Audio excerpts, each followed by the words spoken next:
Okay. What up? What We up? What lost him. up? Oh, there he is. Okay, cool. All right, sweet. Spiffy. Hold on a second. Let me mute some shit. I don't need Yeah, this. I'm still here. This is honestly kind of better than doing it live because if something happens in this that I don't want people to see, I can just cut it out. You know what I mean? Yeah. It's like 6 different jokes popped into my head at once. All got stuck in the door. Good. I know you. I know Exactly. you. You'd have gotten me canceled. And if you get me Juggalo canceled, that's really bad. You've officially been jug canceled. Jug canceled. I'm Like, not family. If you No. get if you get Juggalo canceled, people are like, "Oh, that must have been fucking bad."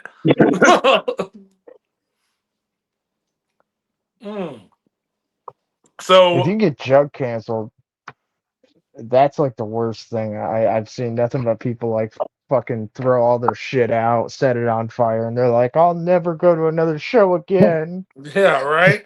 I don't think it's possible to get Jug canceled unless you're like a pedophile or something. I think. Wait, can I say that word on YouTube? Yeah. As long as you don't mind being The what? not monetized. Well, like I said, with the subject matter we cover here, I don't know that we can get monetized Yeah, really. anyway. So I think that's out the door. My Honestly, ring light went from like. as long What as now? you don't, Go ahead. as long as you don't get hit with like community guideline strikes, you can get monetized. Oh, really?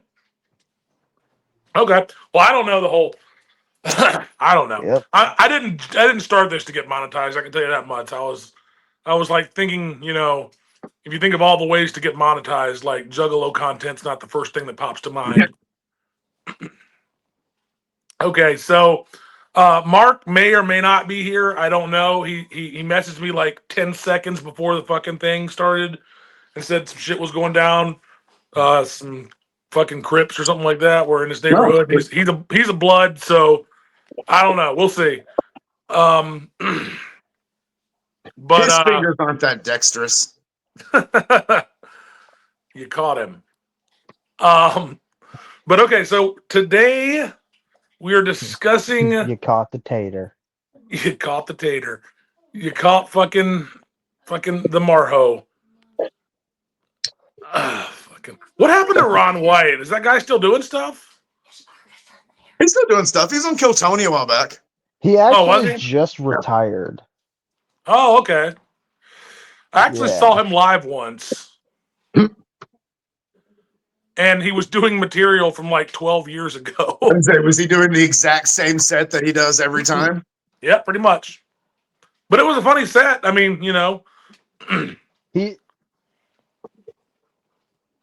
He's planning on. He just announced that he's retiring at the end of this fucking year, and he's gonna put out one last comedy special. Okay. Okay, I'll watch it. So will I. I'm a huge Ron White fan. So yeah, he's funny. He was. I always said he didn't belong on the Blue Collar Comedy Tour. He didn't. I don't think he worked on that. He was a cut above the rest of them. I thought. There's nowhere else for him to be. Realize this. Dude, a lot of people don't realize this. He started his comedy career with fucking Sam Kinison. Right. I did know that, actually. I know he's been doing this since like the 80s. And that dude. Yeah, that dude, he openly said it on Joe Rogan that it was like fucking Sam Kinison built the bridge for guys like him and so many more to come across with you could be a comedian and be fucking hated by the audience so badly that they're still laughing at your jokes. So hell yeah. Shout out to fucking Sam Kinison. Rest in peace. Yes, indeed. Sam Kinison. I am not as familiar with his comedy. I know Carlin. I know all the greats, but Kinison is one that I never really checked out much of. It's good. Like everyone thinks Kinison and thinks about just the screaming. Yeah. And it's a bit. It's a bit, Yeah. and it's a gimmick that he stuck to, but like his jokes were clever. Okay. I'll check some of his shit Screaming out. was a weird emphasis. I don't have anything against him. I just haven't seen his stuff. I was watching like Richard Pryor and George Carlin when I was a kid and shit, and like, then kind of ventured into like, Louis C.K. and we can fucking walked into a room with Louis C.K. He was beating Richard it. Pryor was fucking hilarious. Yes, he was. Okay, well, we're talking stand-up comedy, and we've gotta like steer this boat into the iceberg that is horrorcore. Because if we keep talking stand-up comedy, people might actually watch this.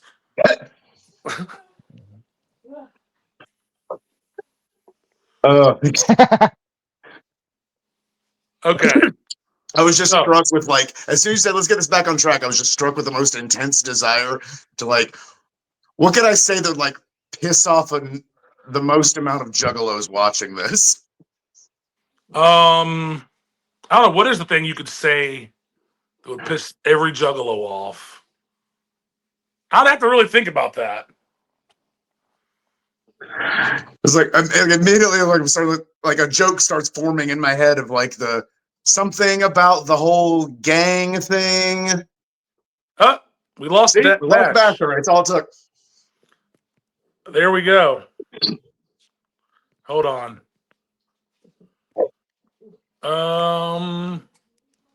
Learn how to love and forget how to hate. We got him back. What I don't know happened? what the fuck happened there. Okay. Well, that's okay. This conversation has been doomed since fucking day one. It has been doomed Honestly, since day one. I got a little bit of a beef with you, Josh, Oh God damn it. because What? you asked me to come do this. By the way, I'm like, my name is CDC. It's CDC. You see that name there? bitch, you said in one of your first videos, or just call me Josh, whatever. Okay, I probably did say that.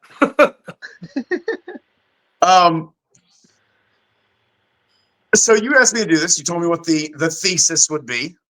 So I said, okay, let's listen to some of these, let's collect up some of these also rans, some of the more obscure stuff. You made me listen to so much dog shit horrorcore over the past week. Oh my God. And You that was the reminded me point. that Wolfpack exists. And that was the whole idea, was just to get Jaymes to listen to bad music. Mission accomplished. Motherfucker. But we still have to debrief. What? I We have have to debrief. Yeah. Not take your underwear off. Oh, I thought you said be brief. I'm like, why? That's never going to happen. Not on YouTube. Yeah, I Okay. found I think there's is there maybe 3 acts that aren't psychopathic associated that produced anything worth listening to? I mean, King Gordy. I mean, he's about as close as you can get to psychopathic related without being signed. But so yeah. Yeah, King Gordy. Half breed. Half breed's good. Yeah. I always forget about half breed. Yeah, half breed. I'm reaching now. Some of I don't know. We'll get to some. Okay, so for those of you who don't know, it's Mr. Mad Rock. No, I'm just kidding. For those of you who don't know, it's we're talking about really obscure. Like King Gordy is almost too known for this discussion. I think you know what I mean. I think everybody knows King Gordy. I don't think anybody in the Juggalo world. I mean, maybe a few, but very few people in the Juggalo world, I think, don't know who King Gordy is. Yeah. What do you guys think? Should he be here or no? Honestly, I think a lot of old school jugs know who King Gordy is and what he's done. I think it's like more of the fucking newer generation that's coming in doesn't really know who the fuck he is. That's That- and that's like the generation that doesn't really know much of fucking anything lately. Okay, well maybe that's a good place to start because I wanted to start with like the most normie stuff, the stuff people know the most, and work our way down to stuff people know the least. You know what I mean? And King Gordy's The Entity is actually a great example of great horrorcore music that wasn't on Psychopathic. You know what I mean? Like King Gordy's The Entity when it came out, it actually blew my mind. Like Oh yeah. you know. Like,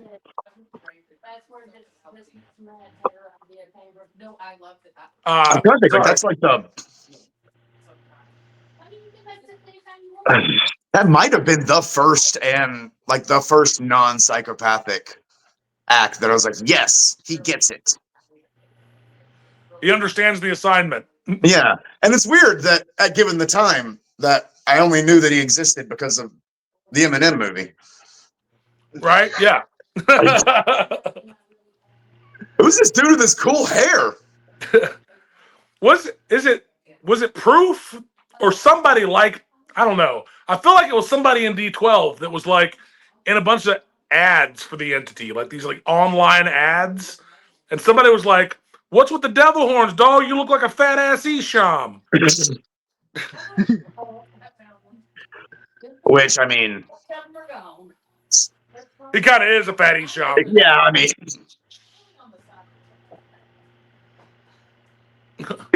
he's a more important than fat. I've always said King Gordy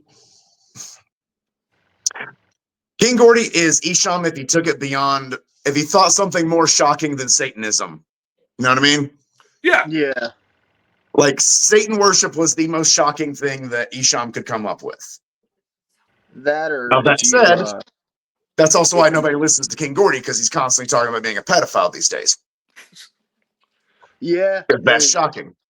him sitting there in that Jigsaw track talking about he's raping fucking kids and then fucking him saying he's gonna rape Justin Bieber.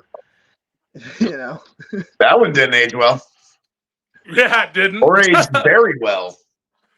So I have a confession to make. I haven't listened to King Gordy after King of Horrorcore. Same. I tried.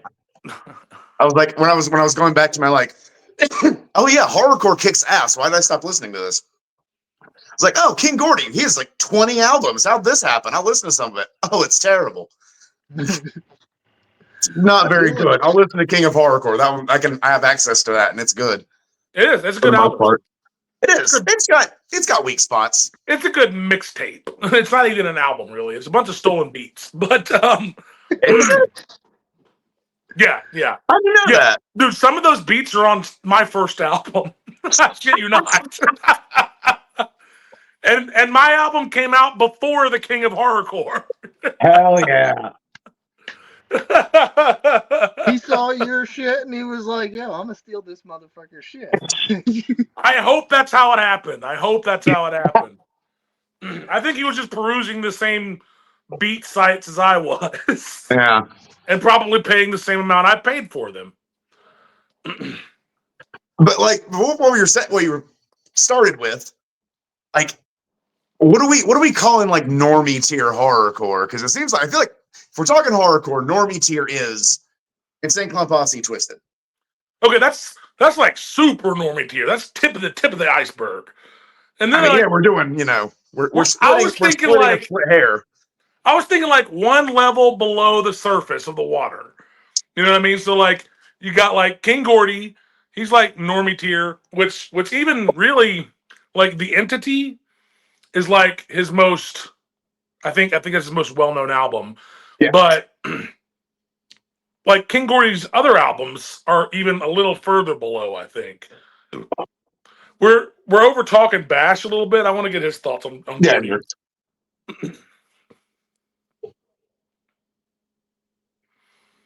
Oh no. Bash? He looks frozen. He does look frozen. Let's try and remove and add back. Ah, there he is.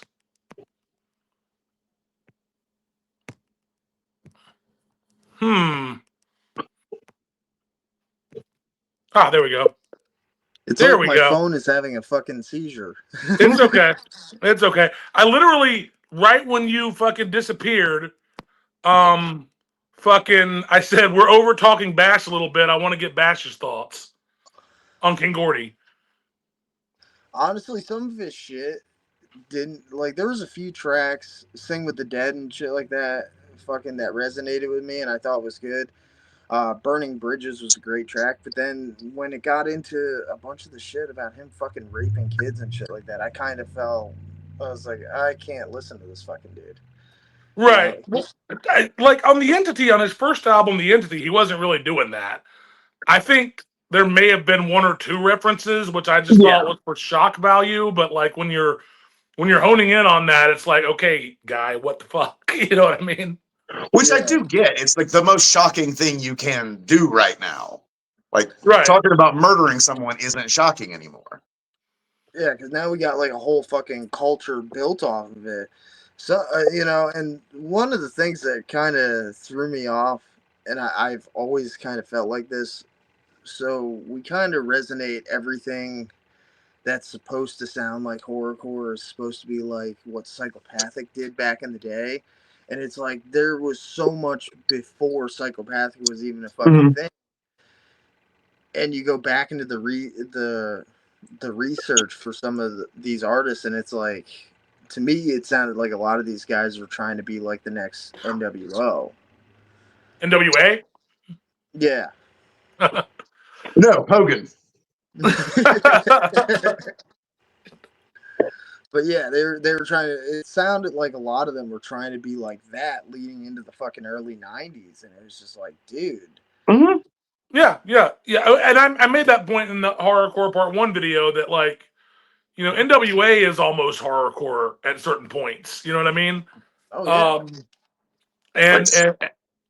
And I mean, it does, obviously Esham and ICP later were both influenced by NWA. So, I mean, I think my argument holds water that horrorcore has been around almost as long as hip hop's been around. You know what I mean? Like, it just didn't have a name in the early days. But like, you had Gangster Nip, you had Ghetto Boys, you had all kinds of stuff. I've always made the argument that Screamin Jay Hawkins was horrorcore.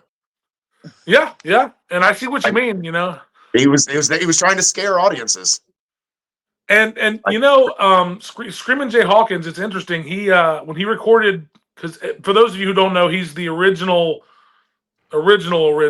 person who made "I Put a Spell on You." A lot of people think it was like John Fogerty in them, but like no, it was fucking it was Screamin Jay Hawkins, and like he originally recorded it, fucking like straight laced, and then he went in the studio later drunk and was screaming his head off and shit, and like the producer was like, "That's the take, bro." Oh yeah, that song is so fucking good. It is. It's like it's really old, but it's like there's just so much emotion, and I love that fucking track. I'm gonna have to look that up now. Oh yeah, it's good, dude.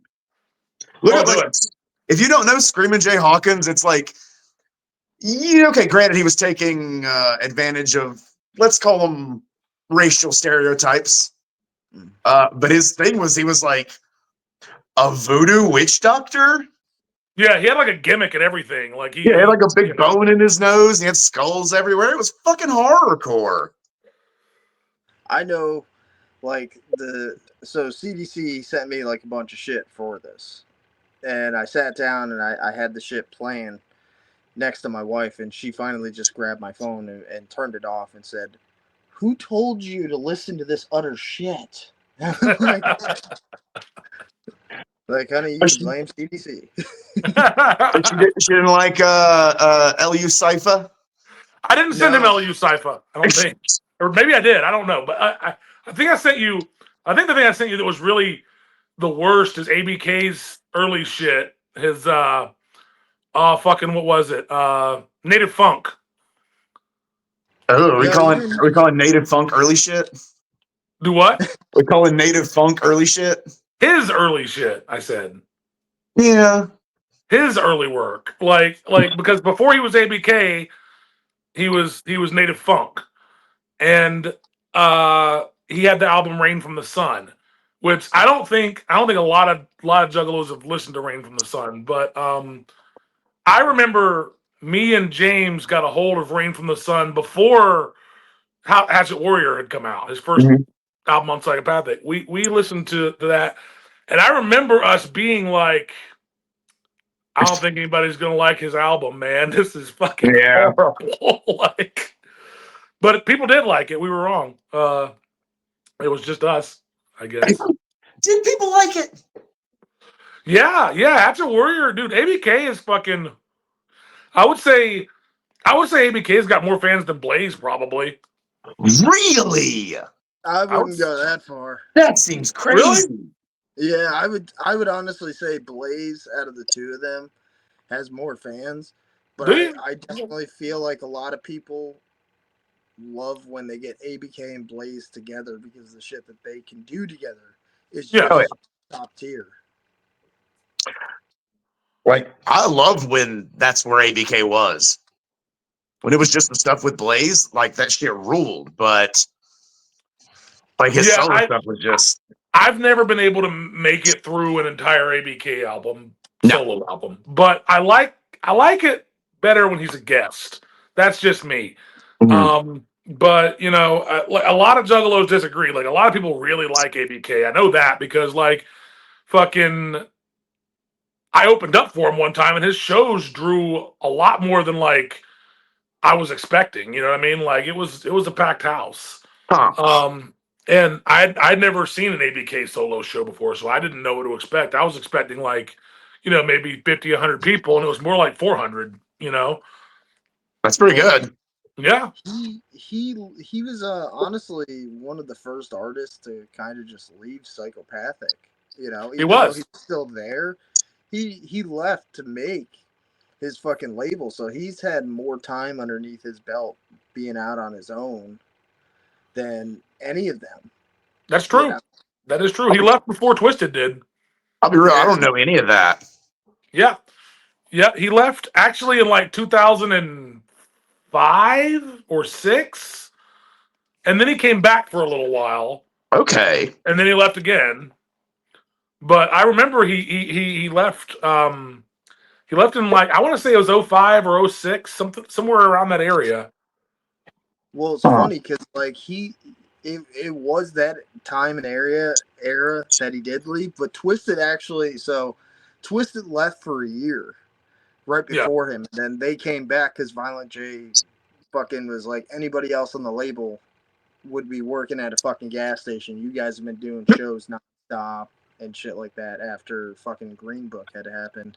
So you're talking about in 03. Now I remember that. I was at that gathering and it was like highly speculated that Twisted was leaving, and they did the whole Magic Records thing. Before it was Magic Ninja Entertainment, it was just Magic Records. I remember that, but they didn't actually officially leave. They just like they were about to leave, and Tom Dub stole all their fucking money, and they couldn't leave. But they were like primed to go then, but they didn't fully leave. Yeah. Wait, isn't Tom Dub the one that got the big stupid tattoo though?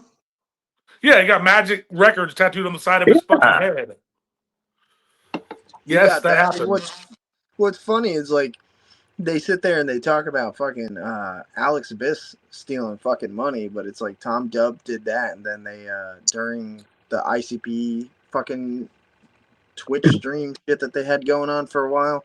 Yeah. Tom Dub was one of the fucking guests that they had on. And I was like, yeah, that question didn't get brought up. Yeah, I was gonna say that was a fuck you to Twisted, I think. I fucking sat there and was like, so my question is, how much money did you actually steal from them? I think we all want to know that. Like, how much was it? Like, how much were they investing in the label? I want to know. Yeah. I'm being real. I'm the Trump meme right now. You're telling me this for the first time. Like, I didn't even know that was a part of it. I just know like Magic Records or whatever failed. I didn't know this whole thing with Tom Dub stealing money. Oh yeah. He stole a bunch of money from Twisted. At least that's what Twisted says. You know, I haven't heard it from Tom Dub, but that's what we've been told. Yes. Huh. Okay. So It's funny. okay, We so started talking about obscure, lower, under ICP, under Twisted, under Psychopathic artists, and we immediately start talking about psychopathic drama. I know, right? It's hard not to, though. There's no one to talk about. That's good. Okay, so you got. I was just saying you got Half Breed, which is if you don't know Half Breed, as I said in my Twisted Idiocy of Hating Twisted video, it's House of Krazees was comprised of Jamie and Paul and ROC. So House of Krazees got broken up into like two groups, basically. Jamie and Paul created Twisted, and ROC tried to keep House of Krazees going. They made the night they came home. The album "The Night They Came Home" was made with another guy called Scraps. It's the last House of Krazees record, but it's not. It doesn't have Jamie and Monoxide on it. So they went on to form Half Breed. They didn't call it House of Krazees anymore. They called it Half Breed. But it's just ROC and Scraps. And I really enjoy the Serial Killers album and Contamination. Both of those I think are really good. But that's just me. I really like the Serial Killers album. I didn't listen to Contamination, but I'm looking at that art like on Spotify, and I'm like, I know that CD. I've seen that album art before. I feel like I listened to it back in the day, but I just don't remember anything about it. I was gonna say, if nothing else, you probably saw it tossed around on PT. Yeah, Psychopathic Traders forums back in the day, way back in the day. But yeah, they were really good, I thought. I mean, they weren't amazing. They sounded like House of Krazees, but a little different. Half Breed, surprisingly, that was the one album that you sent me for them. Yeah. Me and my wife actually got down with that one. I was like, out of everything he just sent me, this is the only thing I fucking like. Yeah, I can see that. It's a good record. It's a good record. It's again, it's very House of Krazees-esque. So I mean, so is Most Tasteless for that matter. Both of those albums kind of represent the split of House of Krazees. So they're like House of Krazees, but a little different. Like they're respectively, they're like House of Krazees, but in different ways, I guess. Like obviously, Twisted on the more lyrical side, Half Breed the more production side. Yeah. Now that you say that, I get what you mean by that, because like it is very House of Krazees production. On the Half Breed stuff. Mm-hmm. It sounds like a House of Krazees album. It does. And then the instrumentals. It does. I'm just putting that together. So yeah, House of Krazees was dope. If you want like the two good albums to check out from this whole stream, probably King Gordy's The Entity, his first album, rock solid. Half Breed, Serial Killers, and Contamination. So I guess there's like 3 albums, but yeah, those albums are pretty solid, I think. And they're all like, okay, Half Breed was like 99, 2000, somewhere in that neighborhood. Yeah. And I think King Gordy's The Entity was 2003. So all of it's from like, late 90s, early 2000s. Mm-hmm. So moving an echelon down. Actually, before we move an echelon down, Pappy needs a beer. I'll be right back. It's funny because I think he's going to say that next echelon down is stuff like Necro, but I kind of feel like that's right there with King Gordy. Yeah. Well, Necro, you can see I'm rocking my Necro shirt today that James got me for Christmas. I did. What did I get you? It was that House of Krazees album, right? Yeah. Okay, I remember now. There's shit to make ears bleed. Yes. But like So Necro was like the first non-psychopathic act that I found personally. you brought Necro to my attention. Of all people, you brought That's Necro it. to my attention. Yeah. Okay. We were in high school and fucking you were like, dude, you gotta listen to this guy Necro, the song Dead Body Disposal. And I was like, okay. And I didn't really like it that much No, it's not a good song. on first listen, but something about it drew me back in. I realized later it was like the beats that was drawing me back in. You know, it was Necro's beats. Because like Isham, Necro makes his own beats, and he's fucking great at it. His raps are frustrating. They're not bad exactly. They're all in one speed and one tone. Like if you heard one Necro verse, you kind of heard them all. Yeah. And that motherfucker knows it and will use it against you. I found How some so? video of Necro freestyling on some radio show. Yeah. And it's like, oh, he's such a good rapper. He's going to freestyle over these 5 beats that we give him. And then he starts going, and literally every single beat that he got was just a different old Necro song. Really? Yeah. Like, as soon as he starts going, I was like, I know all these lyrics already. Woof. So he's just reading them off his phone. But it's in a slightly different, like, cadence because the beat was wrong. Okay, yeah. It's very funny. A good lyricist can do that. I can remember my lyrics and shit. And I can do them at any tempo. Any tempo you give me, I can do them at. You know what I mean? Like you gotta be able to do it at the drop of a hat, because if you can't freestyle, you gotta be able to act like you're freestyling, and it's easy to do if no one's listened to your shit. Exactly. That was the first thought that came to my head, because they're saying how fucking sick it is, how fucking cool he is. And I'm like, he wrote these songs 20 years ago. I know those lyrics already. I didn't know Necro got down like that. That's Apparently. I mean, it was from like a couple of years ago. So he's what, fucking mid 50s? He's 48. I He's just looked it 48? up. Okay. Actually, yeah. Bash, you have any thoughts on Necro? Honestly, some of the repetitiveness for me was kind of like that was the downer for me. And I have a problem with that when it comes down to artists, is just fucking repetitiveness. And I'm not a big fan of like older style fucking rap. Like I wasn't big into the whole fucking scene for like Carnival Carnage and shit. Okay. None of that shit resonated with me. It's kind of hard. It's hard to sit there and listen to something and then go, and then you're hearing the same thing over and over again. I get it. I mean, I really do. Like, I mean, I always kind of ascribed Necro to being kind of Ramones-esque, in that like the Ramones only had like one fucking riff. You know what I mean? Yeah. Like it's kind of the same riff every fucking time, but I still like it. You know what I mean? Like I like that riff, I guess. Yeah. So, and I like what Necro does. But yeah, I mean, you got me into Necro, Jaymes. You did, but I didn't really like it at first, and then I remember I listened to Gory Days a little bit. His first album, Gory Days. I listened to it some, but not much. But when Prefix for Death came out, I checked it out, and I really liked it a lot. Like I was really into it. And like again, instrumentally, I think Necro. The reason I put him on my Mount Rushmore of horrorcore is because he sounds so different from everyone else.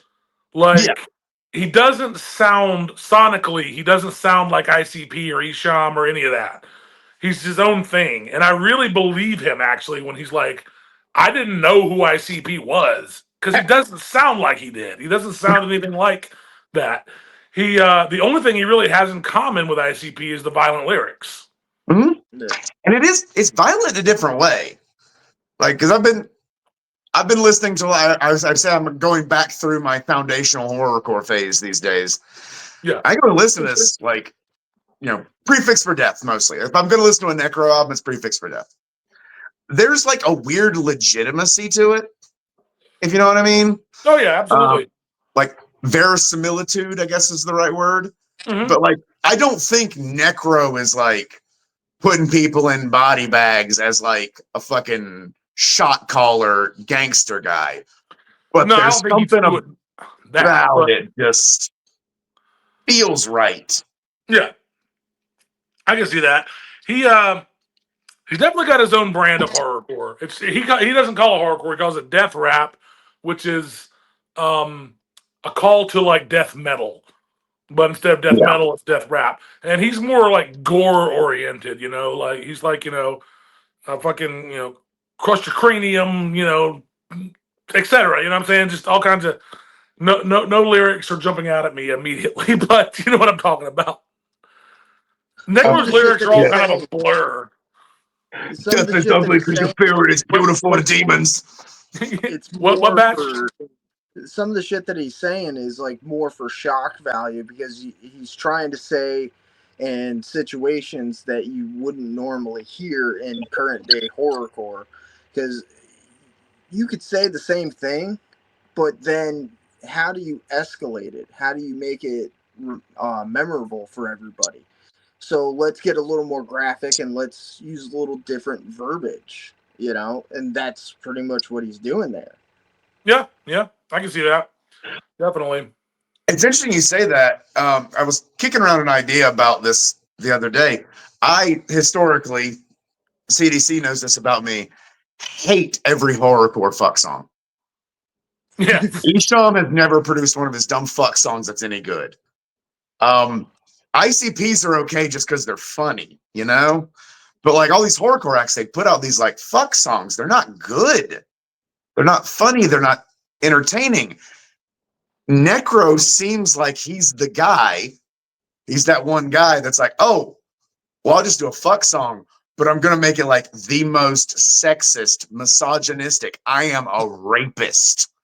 And that's where he got his shocking stuff in. I'm like, you know what? I really respect it, honestly. Did you feel like you needed to take a shower afterwards? Yes.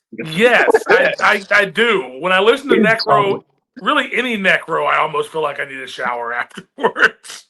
His like porn album was gross. The Sexorcist. That thing. Oh, he's got like 4 of them.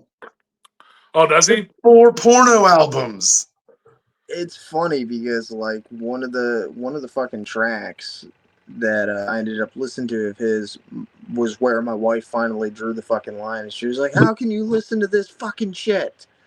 I'm like, research, baby, research. Yeah. It's just, I can't stand listening to people talk about fucking women in their ass. I mean, what? I mean, that's what.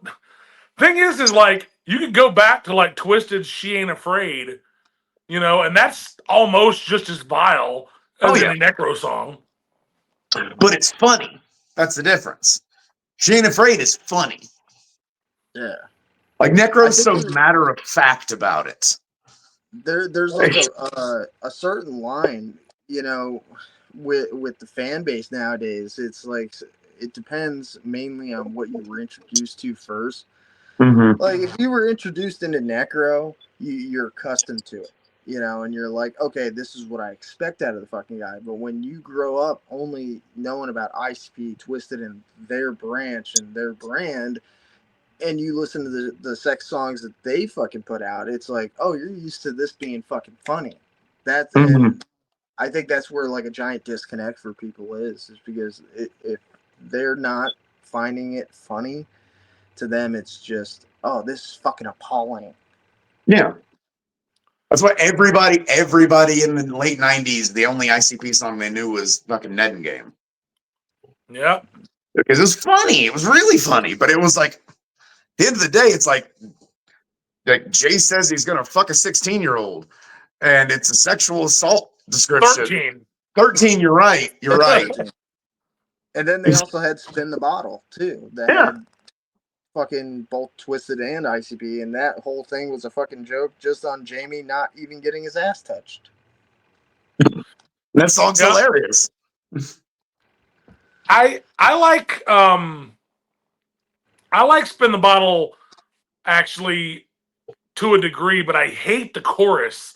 That fucking chorus, the "Who's going next? I'm dying to see," like drives me out of my mind. I hate that fucking chorus so much.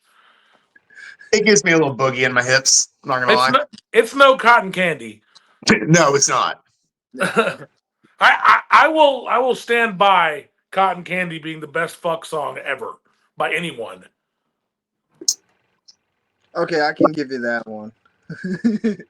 I disagree, but I can't come up with a better one right now. I feel like there's a twisted one that I like more. Maybe. But Cotton Candy's good. That hook. It is. Hey, I think Cotton Candy. I would say the song "Love," but then again, that one wasn't necessarily the fucking best. So That's not. Oh, yeah. I like if we're going off bizarre. I mean, excuse me. If we're going off Bang Pow Boom, fucking my favorite. I actually really like Boing Boing, the fuck song on that one. I don't remember anything on that album. yeah, no, Cotton Candy's still the best. That's my obscure horrorcore. Is everything released past like the Wraith Shangri-La? That's fair. I mean, you're a first six juggalo. That's all. That's fair. That's a stance to have. A lot of people have that stance. It's not nothing wrong with it. You know, it just means you're old. Yeah, I know. I like my first 6 Joker's cards, and I like my first 150 Pokemon. I won't accept nothing later. That is fair. You guys talk. I need to run to the Your restroom. age shows well. He has to run to the restroom. That's okay though. Did you check out any of Insane No, but Poetry? what's really funny is like these artists. I did. What was funny is I actually had a conversation with him right before I'd even met you too. Oh, really? Yeah, because he's actually been on my channel on and off over the past few years. So Okay.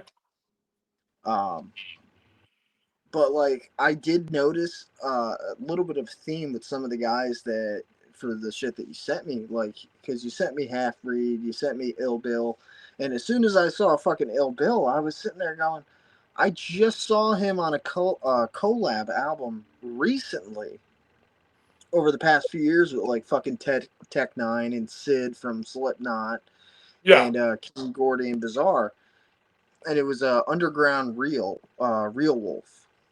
Okay. And I'm sitting there going, he sounded like all these guys sounded great on that, and there's a lot of them are supposed to be like legends from the past in horrorcore, or guys that have been doing horrorcore and stayed to their style. And I'm like, and then I clicked on his shit and I was like, this is probably the reason why I didn't know about Ill Bill before I saw Real Wolf. Well, Ill Bill, interesting. So Ill Bill, I don't know if you know this, but that's Necro's brother. I couldn't catch that last part. You cut out. Oh, sorry. Ill Bill, I don't know if you know this, but that's Necro's brother. Oh, I didn't know that. Yep, those guys are brothers. So Ill Bill's first album did I send you What's Wrong with Bill? Is that the album I sent you? I believe it was. Okay. So that album is all Necro's beats, but Ill Bill rapping. And We're talking about Ill Bill? Yeah, we're talking about the Ill Bill, The Future Is Now. No, not The Future Is Now. What's Wrong with Bill? Okay, is Ill Bill horrorcore? So that's what I was about to bring up. I was about to say, like, Ill Bill is like, okay, that album has the anatomy of a school shooting on it. Mm-hmm. And I re-listened to that whole album. Me and Andrea did. My girlfriend. We did. We were riding around and we were listening to What's Wrong with Bill because I hadn't listened to it in a long time, and she really liked it. She was just like, "This is good." And I was like, "Yeah, it's those Necro beats, but it's not Necro rapping. It's Ill Bill rapping." And that's like perfect. You know what I mean? Like that's fucking perfect. Like that's, and I know Necro will punch me in the face for saying this, but Fortunately, I'll never meet Necro, most likely, so we're good. But you know, if I do meet him and he punches me in the face, it's on me. But I won't fight back because he's Necro, and I have his merch, so Yeah. he can punch me in the face once, only once. But Necro, his beats are so fucking good. I don't know why he didn't just produce Ill Bill, but like him and Ill Bill hate each other now. So, but yeah, oh, they hate each other. So I can't. I'll never get that again. But that first Ill Bill album, and if you listen to Nonfiction, Nonfiction was like, I mean, that could have been Wu Tang if it would have come out at the right time. But they're out. Nonfiction is spelled Phixion. It's the NonPhixion. That's the song. But if you listen to Nonfiction's "The Future Is Now," that's also another good album to check out. And both Ill Bill is in Nonfiction. It's like a group. But Necro's producing a lot of it, and he produced all of Ill Bill's solo album, Ill Bill, What's Wrong with Bill? I keep wanting to say Ill Bill is the Future, but that's a different album. But What's Wrong with Bill is very horrorcore adjacent. I mean, he's talking a lot about, like, you know, killing people and murdering people and stuff like that, but it's also got a little more of a hip hop edge to it. So like a straight hip hop edge to it. So it's a little more palatable. It's like it's very like accessible hip hop. That's why I'm not surprised for a second. I'm not surprised for a second when like old hip hop heads, you know, I'm talking about, like Ill Bill. Yeah. It's like it's very traditional hip hop, but it's also like it's really well done. It's technically very impressive. Oh, His it is. lyricism's good, and it's Necro beats, so it's and it's Necro beats, so it's the production's great. very listenable. And fucking Black Helicopters fucking rules. Black Helicopters is one of the greatest songs of all time, man. Yes, like it's so good. That's Nonfiction, though. That's Ill Bill, Vortex, Sabak, and Necro all together. So this is something that I keep seeing, and it's kind of like it kind of makes me want to ask the same question. How is it that when we see we get their individual albums and it doesn't resonate with us, fucking turn around, you get these guys on collaboration projects, or fucking you get them for features and shit. The fucking feature sounds great, and then everybody kind of looks at it and goes, well, the feature sounded like he did this on the feature and he did this on the collab and it sounded fucking great. Why can't he do all of his albums like that? And I think that also is kind of like the issue with some of the younger fans too, that can't get behind some of the older shit, is like they're so adjacent to only getting one style of it. Okay. Yeah, so like I know like 2 words, Busta Rhymes.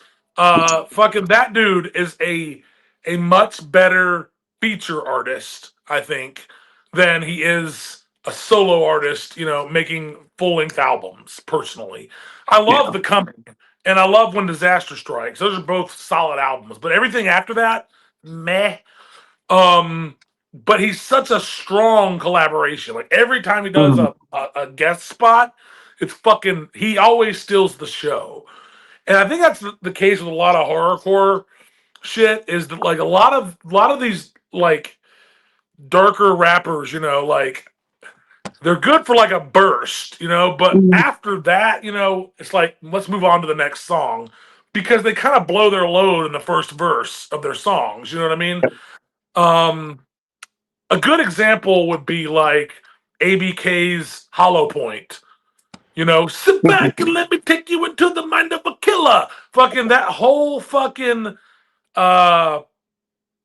first verse, fucking I like the whole fucking verse, but everything after that it gets boring and tedious for me.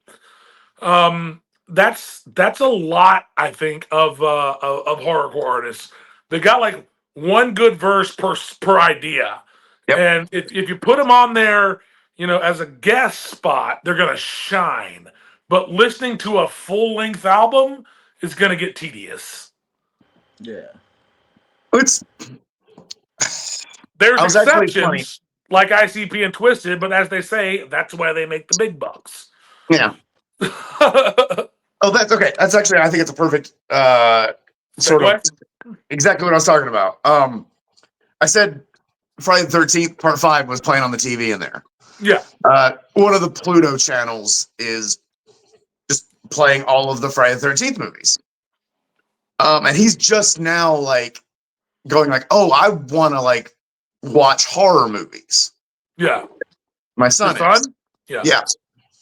So hey, we're just sort of sitting there, just sort of hanging out while like Part 3's on. Yeah. And I'm pointing out all the spots like, look, this is where the 3D was supposed to happen. And we're watching it, and he's talking about like, I make some reference to like Jason X. Yeah. And he goes, wait, space? How's that work? Why does that work? Like it didn't. But I was explaining basically the idea of like, if you take a guy who is just a large man wearing a mask, murdering people, you can't drag that out into 10 movies. After like the third one, you have to start finding gimmicks. Yeah. And ICP had such a strong gimmick. That narrative, that Dark Carnival stuff could carry so much of their work. Yeah. But all these other horrorcore acts didn't have that. So it's just remaking murder 13 times an album. Absolutely. I feel like murder is like one of the most what's the word I'm looking for? Imitated horrorcore songs in history, dude. Like it's one of the few murder songs that's actually shocking. Right, yeah. Murder at the time, especially, you know what I mean? Like back in like, 98, fucking when I first heard it, fucking it was like, God damn, this is brutal. And it really did spawn like so many imitators. I that's actually a point. Thank you for saying that, because that was a great segue into this. I feel like most of the horrorcore that came out post, when the big explosion of horrorcore kind of happened, because what happened was this, okay, and now we're gonna get into some of the more obscure shit. What happened was this, okay, around 98, 99, 2000, you had this huge explosion of horrorcore online, but the internet was still novel. It was still like a new thing to everybody. And for juggalos, we'd never seen a whole kind of newish genre of music, bloom like that. You know what I mean? And so we were giddy to go check it out. Oh shit, I gotta check this out. Oh, I gotta check this artist out. Now it happens all the time and nobody gives a shit. But then it was so fucking interesting to just check all these fucking dudes out who were recording albums in their fucking basement. You know what I mean? Yeah. Nowadays you could never get people to check it out. But these guys who were doing that, they weren't imitating ICP. They were imitating Twisted. And I think the reason they were imitating Twisted is because they wanted a spot at that table at Psychopathic. You know what I mean? Yeah. And, again, it's never going to happen. But 99% of them went nowhere. But they were trying. They had heart.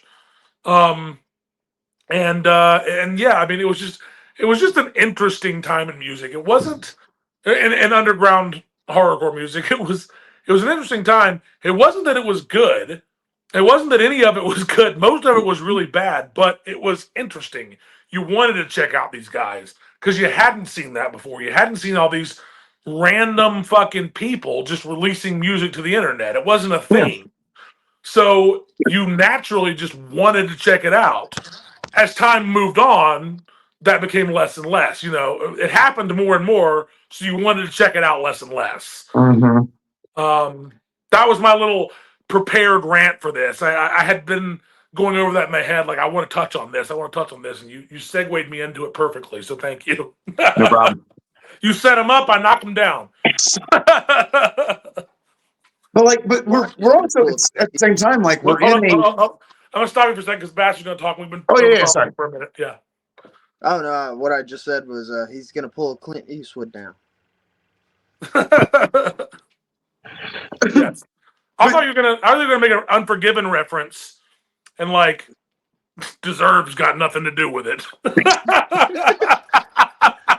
No, you are right. We got a big splash during this time with fucking horrorcore, and not all of it was good. No. But at the time too, like we were going from a time period where like everything was flyers to we're finally getting into the age of technology where now you can go on the fucking internet and you can see everything and everything's at your fucking fingertips. So it's like I believe it was Twisted that fucking said like they would be out every fucking weekend putting up posters just to let everybody know like where House of Krazees was going to be. Now you got to think at going from that time period into like now everybody has it like a click away. Two different generations finally meshing. Absolutely, and it's totally the epitome of like what a time to be alive, because you were witnessing like the turn in music. You know, there was a big fucking hard right turn coming up. You know, and we didn't realize it at the time, but that's what was happening. Was like all of a sudden, you know, the internet now is the status quo of music, and like we didn't know it then. We still thought MTV and the radio was, but it wasn't. It had already died. It just didn't know it yet. Yeah. And that makes it almost literary in a way. Like See, hell, there okay, were it's stories stuff like about that. people. This is what I was. Oh, sorry. Go ahead. There were stories like people had to like trade tapes and shit like that, and then it went from trading tapes to fucking we can illegally download the fucking music, and then look at where we're at now from that. You don't hear anybody fucking even doing that anymore. After they set up like a whole department just to stop that shit. Yeah. You know, did it work? No. Okay, so it's really funny because like the way you say that is like the last couple things we've been saying. It's like I keep having this thought: why isn't there anything new now? Because like we're in an unprecedented time of like the barrier for entry to make music is so low, right? Yeah. The amount of people trying to make new music, like it's never been higher. The internet gives us access to all of it. So why, if I try to find new horrorcore, it's mostly garbage, but it's almost non-existent. It's like it's gone a different direction.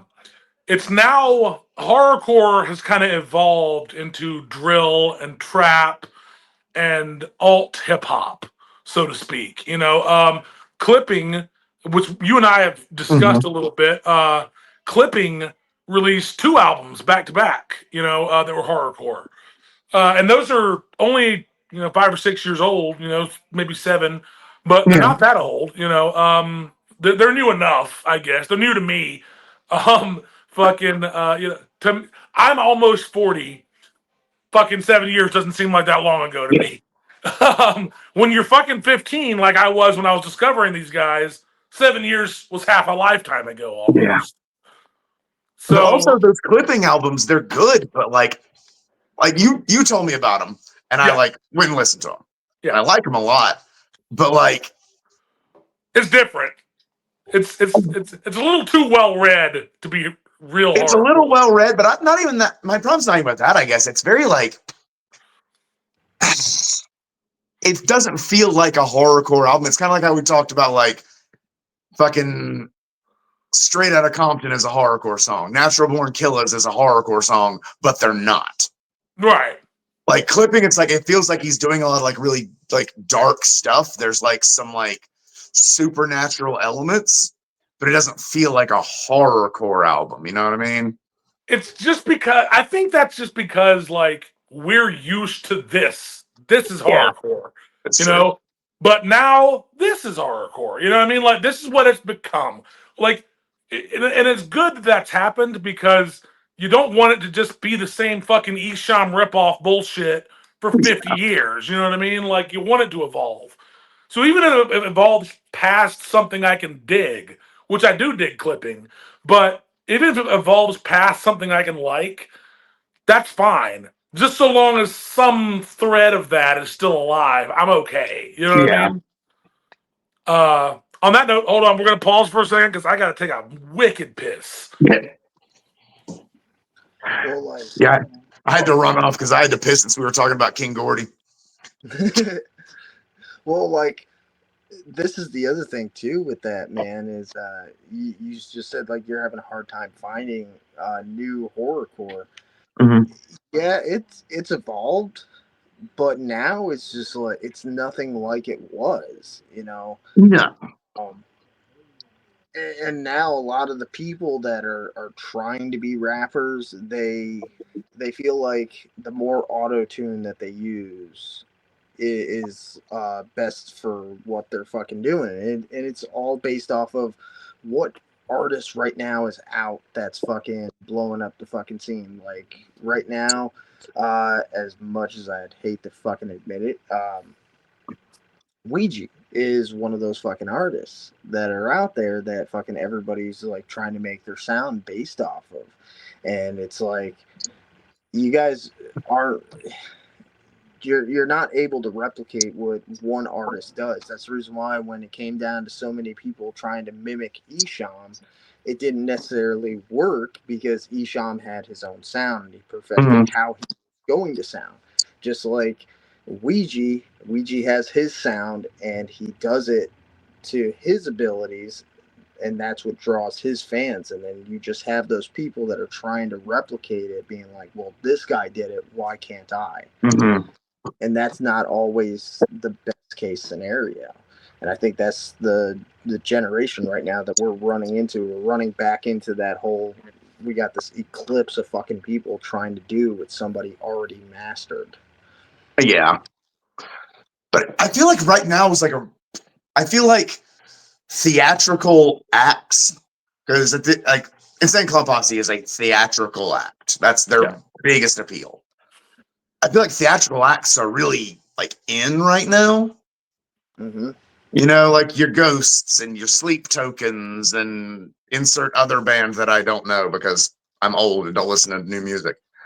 But like, I feel like the bands are there and the fan base is there. The audience wants it, but it's like I really felt like when the Clipping albums came out, I told CDC there, is horrorcore coming back? Are we gonna like have this group of artists that like grew up around like a little younger than us that like had access to this already and that shaped their art? It's definitely coming out. Like the shit we grew up on, people, otherwise than us, other people from us, fucking also grew up on it, and it's showing a little. And I can even point to like Death Grips, like 2012, the money. So excuse me, a little earlier than 2012, I think 2011, ex-military, fucking. It had a few elements of horrorcore in it. Fucking head of a trick in a bucket, body of a trick in a bag, thrown in the fire like fuck it, gotta burn it before it goes bad. Like fucking. There were horrorcore elements there, and I think like Death Grips kind of inspired clipping. I don't know that clipping ever heard any Sham or whatever, but I'm positive like MC Ride probably did. You know what I'm saying? Like, Yeah. And I think that's the thing is that I mentioned in my Twisted Hate video, I was like, fucking Twisted wasn't a ripoff of ICP. ICP and Twisted were both ripoff, or House of Crazies were both ripoffs of Esham. And nobody really did Esham justice in one aspect, but in the other aspect, ICP and House of Krazees did it their own way. They put their own Mhm. spin on it, so it was okay. And that's what music evolution should be. Is it should be, okay, I like this. I'm gonna make it, but different. I'm gonna make it my own way. And that's what I don't think a lot of the subpar, beneath the surface, deep beneath the surface horrorcore acts got, was making it their own. They were just Yeah. imitating, and that doesn't fly. Like, if you're just imitating and you have nothing new to bring to the table, people are gonna fucking even the hardcorest of juggalos are gonna be like, nah, I'm not feeling it. Sorry. Yeah. If Twisted sounded that's something I wanted to bring up in the Twisted. If Twisted sounded just like ICP, they would have never gotten over. Oh, If no. Blaze sounded just like Twisted or ICP, he would have never gotten over. But they sounded different enough that Juggalos were like, fuck, we've got our own fucking thing going here. It's a bunch of different kinds of music. Like, Blaze was obviously more gangster oriented. Fucking Twisted was a lot more straight horror oriented. They talked Mhm. about mental health a lot more. And ICP was just, fucking fun, theatrical, wild and crazy shit. You know what I mean? And it kind of brought this whole, it created a scene. It created an actual scene that really just revolved around like a couple of bands, Yeah. which is really unique because like, you look at punk, you look at metal, there's like 5,000 fucking bands. But horrorcore really revolved around like ICP, Twisted, and Blaze, and maybe Isham for a while. Mhm. And that's the thing. Like, fucking, even when we got Twisted, fucking ICP, they stated this. They had to, like, force it down our throats at first because everybody just kind of looked at them and was like, oh, the face paint. Oh, they're just fucking, they're trying to be like ICP. Like, Yeah. It took actually hearing Most Tasteless. It took actually Yeah. listening to Most Tasteless for a lot of juggalos to get Twisted. yeah, like it took a hot minute for everybody to actually get into them, and then I feel like it's like that for a lot of artists. Like, you have to make your bones with the fan base, no matter what time period it is, because everybody just relates back to, oh well, ICP, because that's pretty much all they fucking know. Mhm. And now it's honestly, if we're keeping on with ICP, it's gone full circle now. Yeah. Because like you watch like one of those the ciphers from a few years ago.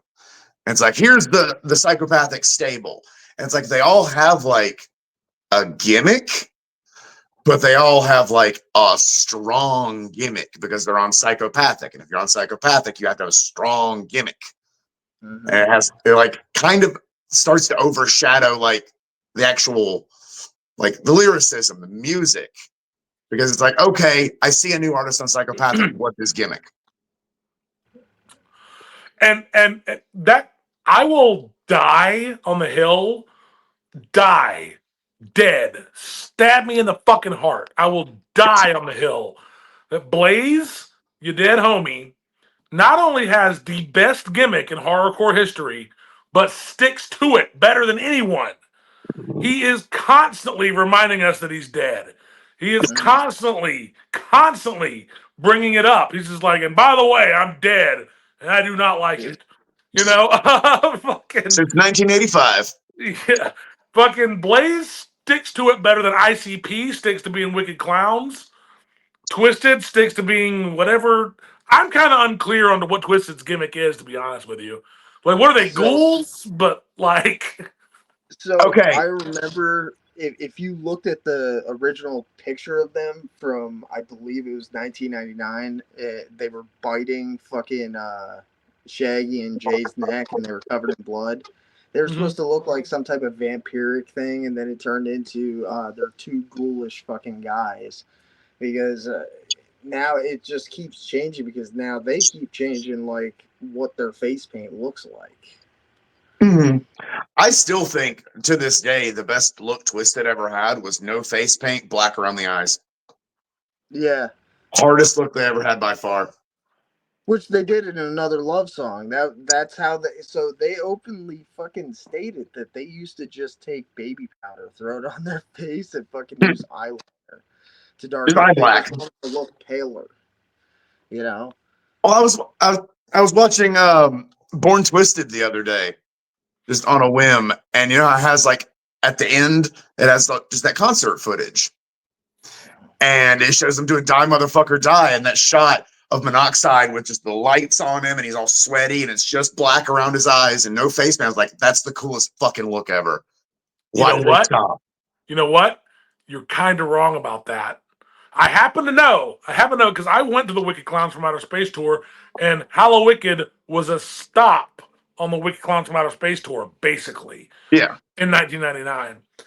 They were wearing at that point, they were wearing the full white face paint with the black eyes, but it was Hallow Wicked, and ICP painted black and orange. That's orange on their face, not nothing. Mm-hmm.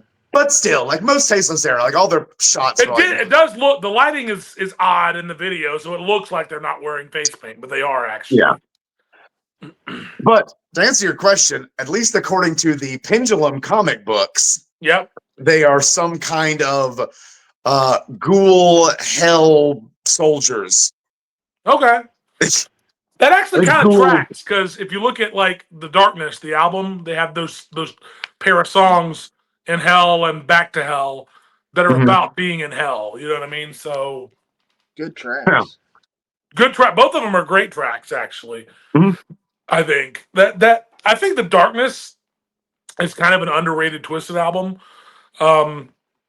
It was their first full length after leaving Psychopathic, I believe, and it's just banger after banger. The whole album is. We got to get onto some obscure horrorcore guys, just because I promised people that this would happen. Yeah. And I don't want to not deliver. Like, if you want to talk about obscure horrorcore, there's like really there's a hard limit on like what you've really got, because everything was so derivative. I'm not going to say that I'm going to go into detail. Devils? I'm not going to say that I'm going to go into detail on these, like super hardcore detail, because I'm just like y'all. I can only listen to so much of this shit. It was so fucking bad, like most of it, that I couldn't listen to it. You know what I mean? Like, so back to way back. If people get in the comments of this YouTube video and they're like, I thought you were going to talk about obscure horrorcore, I'd be like, you got to watch the whole video, motherfucker. But if it's not there, then I can't say that. You know what I mean? So fucking going back to like Native Funk. You had ABK making his first album, Native Funk, Rain from the Sun, which I think you can still get on YouTube. I don't know, because I would not put myself through listening to that album. It's so fucking bad. I would not listen to it again. I was just like, no. I listened to like 2 or 3 tracks off of it, but I could not listen to the whole thing again. I'd already listened to it. I listened to Guillotine, which is the only decent song off of it. No, Guillotine fucks. Yeah, like I won't turn my eyes till you're dropped in the guillotine. Fuck it. Listen to your head fall in the bucket. You know, that one was pretty decent. But then there's like Slang Town. Okay? Where, you know, ABK is just Sylvester the Catting all over the fucking mic. I can like feel the spit just from listening to him. He's like, welcome to the town where you can come and slang any fucking thing that you believe in. You know, like, it's really bad. But it has this guy on it called Dead Mike, who raps in this, like, high-pitched Judge Doom at the end of Who Framed Roger Rabbit voice. It's so bad. He's like, this is a jam! You know, this is a jam! So I got curious about old Dead Mike, and I was like, I'm gonna uncover some shit. And I sent you, I don't know if you listened to it, but I sent you the track I found. I actually found that has, at the time of this video, it has around 50 views. I'm not shitting you. I was not one of them. It's by a guy called, okay, listen to me here, all right? Homework for everybody watching and for everybody in the chat. Fucking Dead Mike Sitting in My Car. That's the name of the song. You look for Dead Mike Sitting in My Car on YouTube, it'll pop right up. And it's even worse somehow than his verse on Slangtown. Yeah, it's unlistenable. It's unlistenable. I couldn't even get all the way through the whole song. He's just like sitting in my car with a bit, you know, like I don't know. He's talking about like breaking someone's skull open or some shit. I don't know, you know, like just standard horrorcore bullshit. Yeah.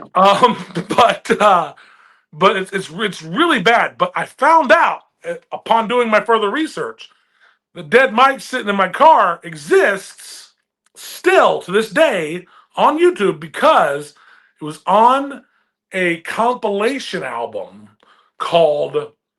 by a collective.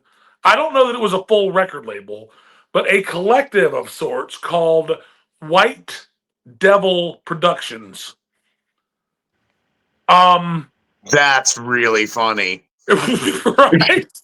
I was like, as soon as I saw White Devil Productions, my fucking blood went cold. I was like, oh, what a name for your album that is comprised mostly of white people doing black music. That's fucking crazy. And then I read the fucking, you know, list of people on it, and here's where it gets fucking wild, okay? So you can't, I don't think you can fucking, I don't think you can hear the words white devil without knowing the implications, right? Like everybody here knows the implications of the word white devil, right? Like I'm not crazy, right? I want to see the comments after this video is uploaded, and I guarantee you somebody's gonna say cancel culture, please. So I don't think you can be on a various artists compilation album called White Devil Productions and not know what the fuck that means. You know what I mean? Like, and I've parsed it every way I can. I really have. I sat there and tried to like, okay, maybe no, there's no way anyone comes out of this looking good. But then I read the track list and fucking Half-Breed is on it. So that means ROC is on it, who is a black man, for those of you who don't know. And Lavelle is on it, who also is a black man, for those of you who don't know. So black people were involved with this album, but Lavelle only on the production side, by the way. But he did do some engineering and producing on it. Yeah. So it's not just white artists, although it is heavily white artists. I do not understand what was going on with it. I really don't. But it gets worse. Hold on, it gets worse. This story gets worse.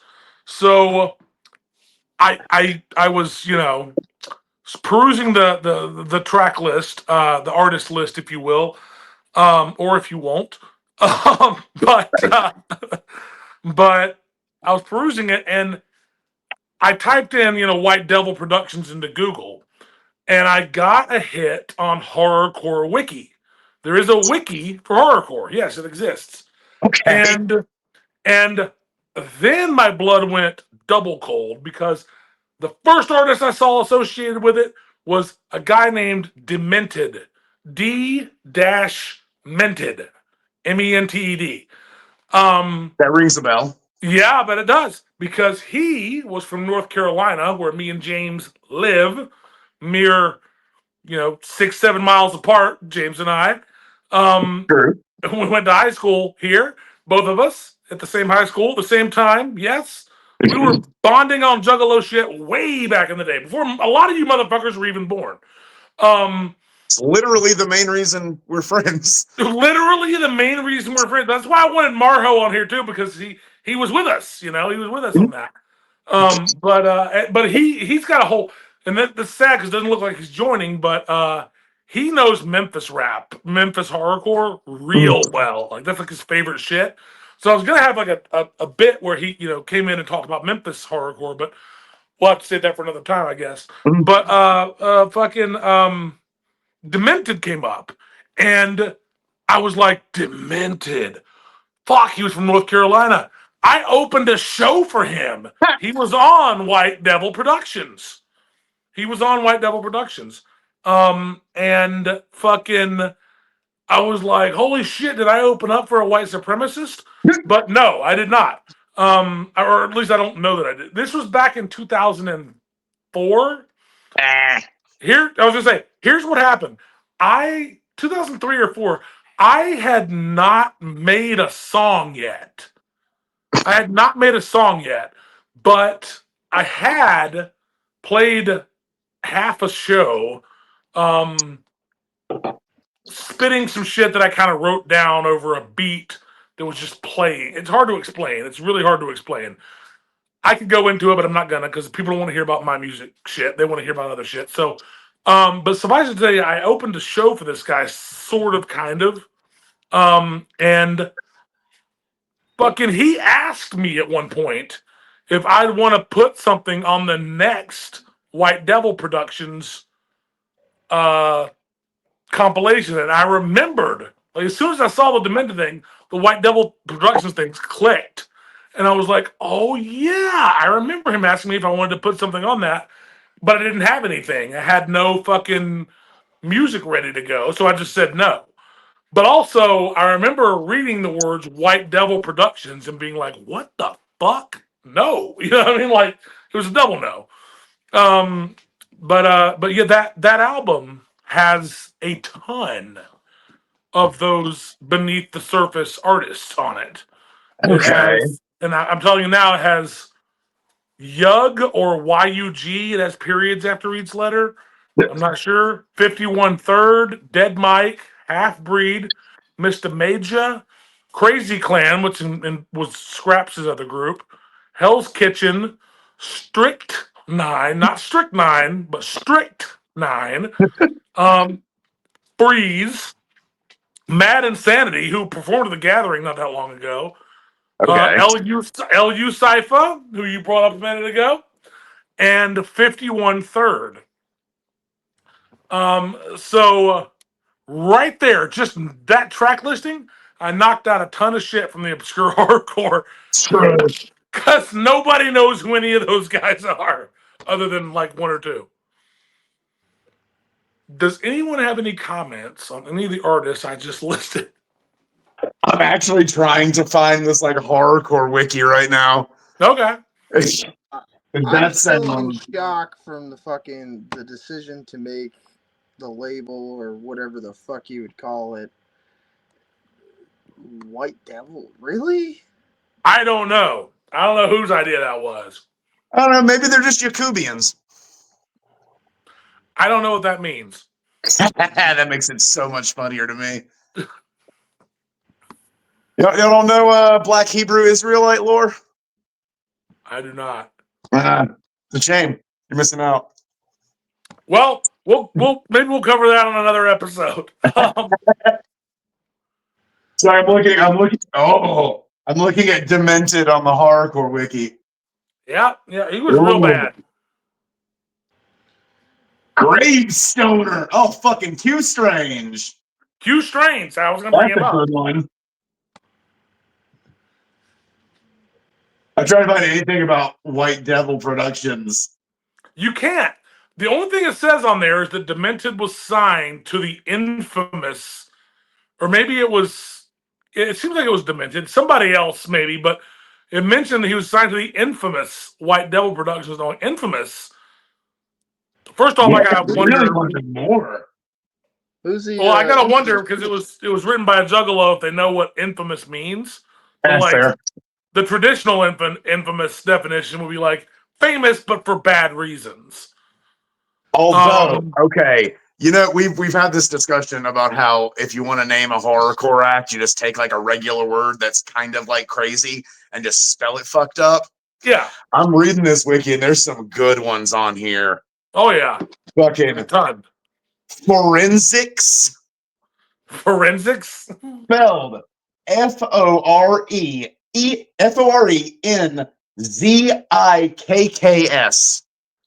Forensics. Forensics. But the incredible one is okay. It's like forensics, Mars, Q Strange, and of course, C Reg. Craig. Yeah. I saw that when I was I love reading myself. horrorcore. It's so fucking stupid. That's like a guy I played a show with named MC Donalds.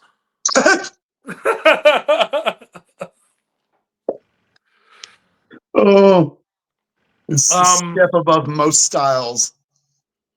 So we can talk about LU Cypha, which I tried real hard to listen to. See, that's the thing is like I've made a joke about it just because it's a funny name, but like, god damn it, I tried so hard to listen to fucking Witches Brew and I couldn't make it through 3 tracks. Thank you. It's I not made good. it a track and a half, and I was like, I can't fucking listen to this. It's so sloppy. That's the thing. That's the fucking thing. That's my beef with every one of these fucking horrorcore acts, right? It's the shoehorning. Yeah. It's sloppy. There's no care about like being on beat. It's just like, well, I can't quite make my decapitation joke fit in the rhyme scheme, so I'll just cram it in there. Like, oh, it's so bad. That's yeah, like ICP will make up words a lot of times to make rhymes fit, but it's funny. It's interesting.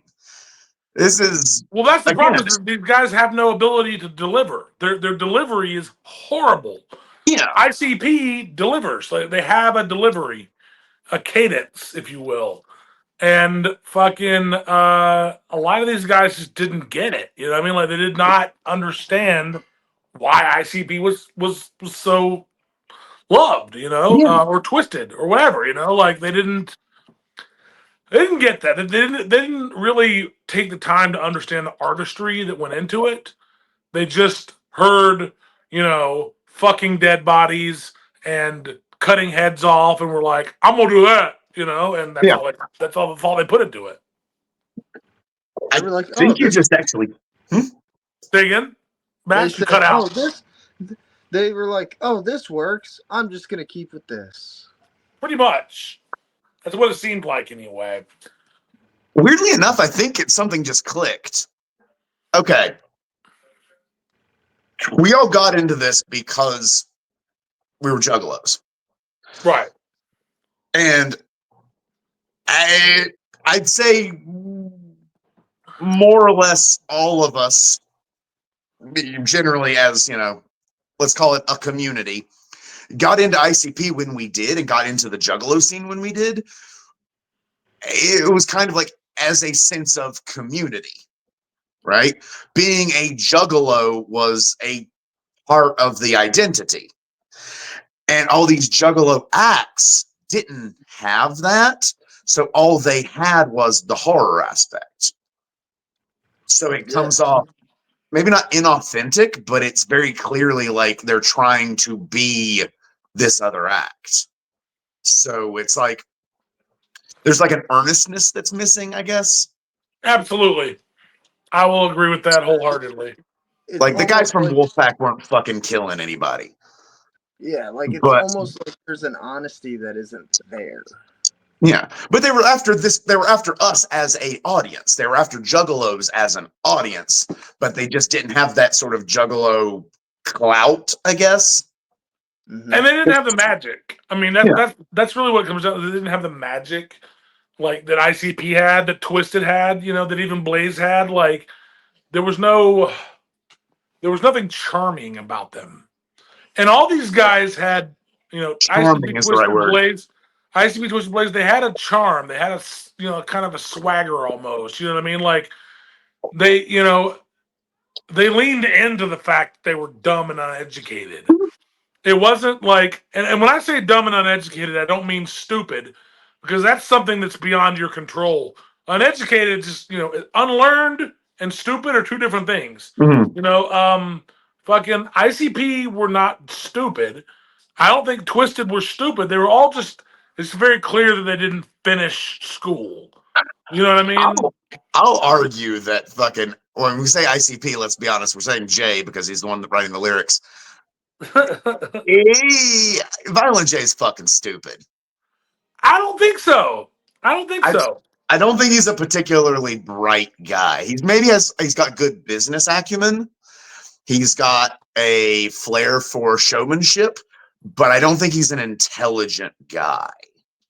I don't think. Go ahead, Bash. I honestly, I'm gonna go the opposite on that. He's definitely creative.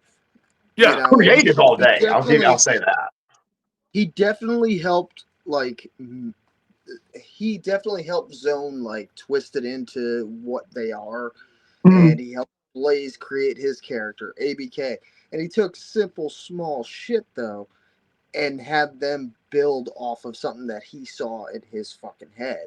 And it definitely creative. As far as fucking necessarily being the most fucking intelligent, you know, I think that there is something lacking there for the most part. Don't get me wrong. I'm not saying it as like a big insult. Like, I'm dumb as fuck personally. I'm not like, I just don't think he's the smartest guy. But at the same time, you listen to somebody like a Jamie Madrox. Jamie Madrox probably like reads at a high level. Yeah. He probably had teachers telling him, "Oh, you're a bright kid and you've got a good future." You know, but again, Violent J, I like his music. I like his lyrics. I don't think he's the smartest dude in the world. I just think he's clever and creative. You know what I mean? I'm not shitting. I would argue that Violent J has some kind of undiscovered. When I say undiscovered, I mean like no one can really put their finger on it, but a kind of undiscovered genius about him. If I were gonna say one of the two, I would honestly go with Shaggy being the dumber of the two. Personally, that's just me. Shaggy, who I love. By the way, Shaggy is my favorite member of ICP. If I had to pick one, but fucking but Violent J is, I think Violent.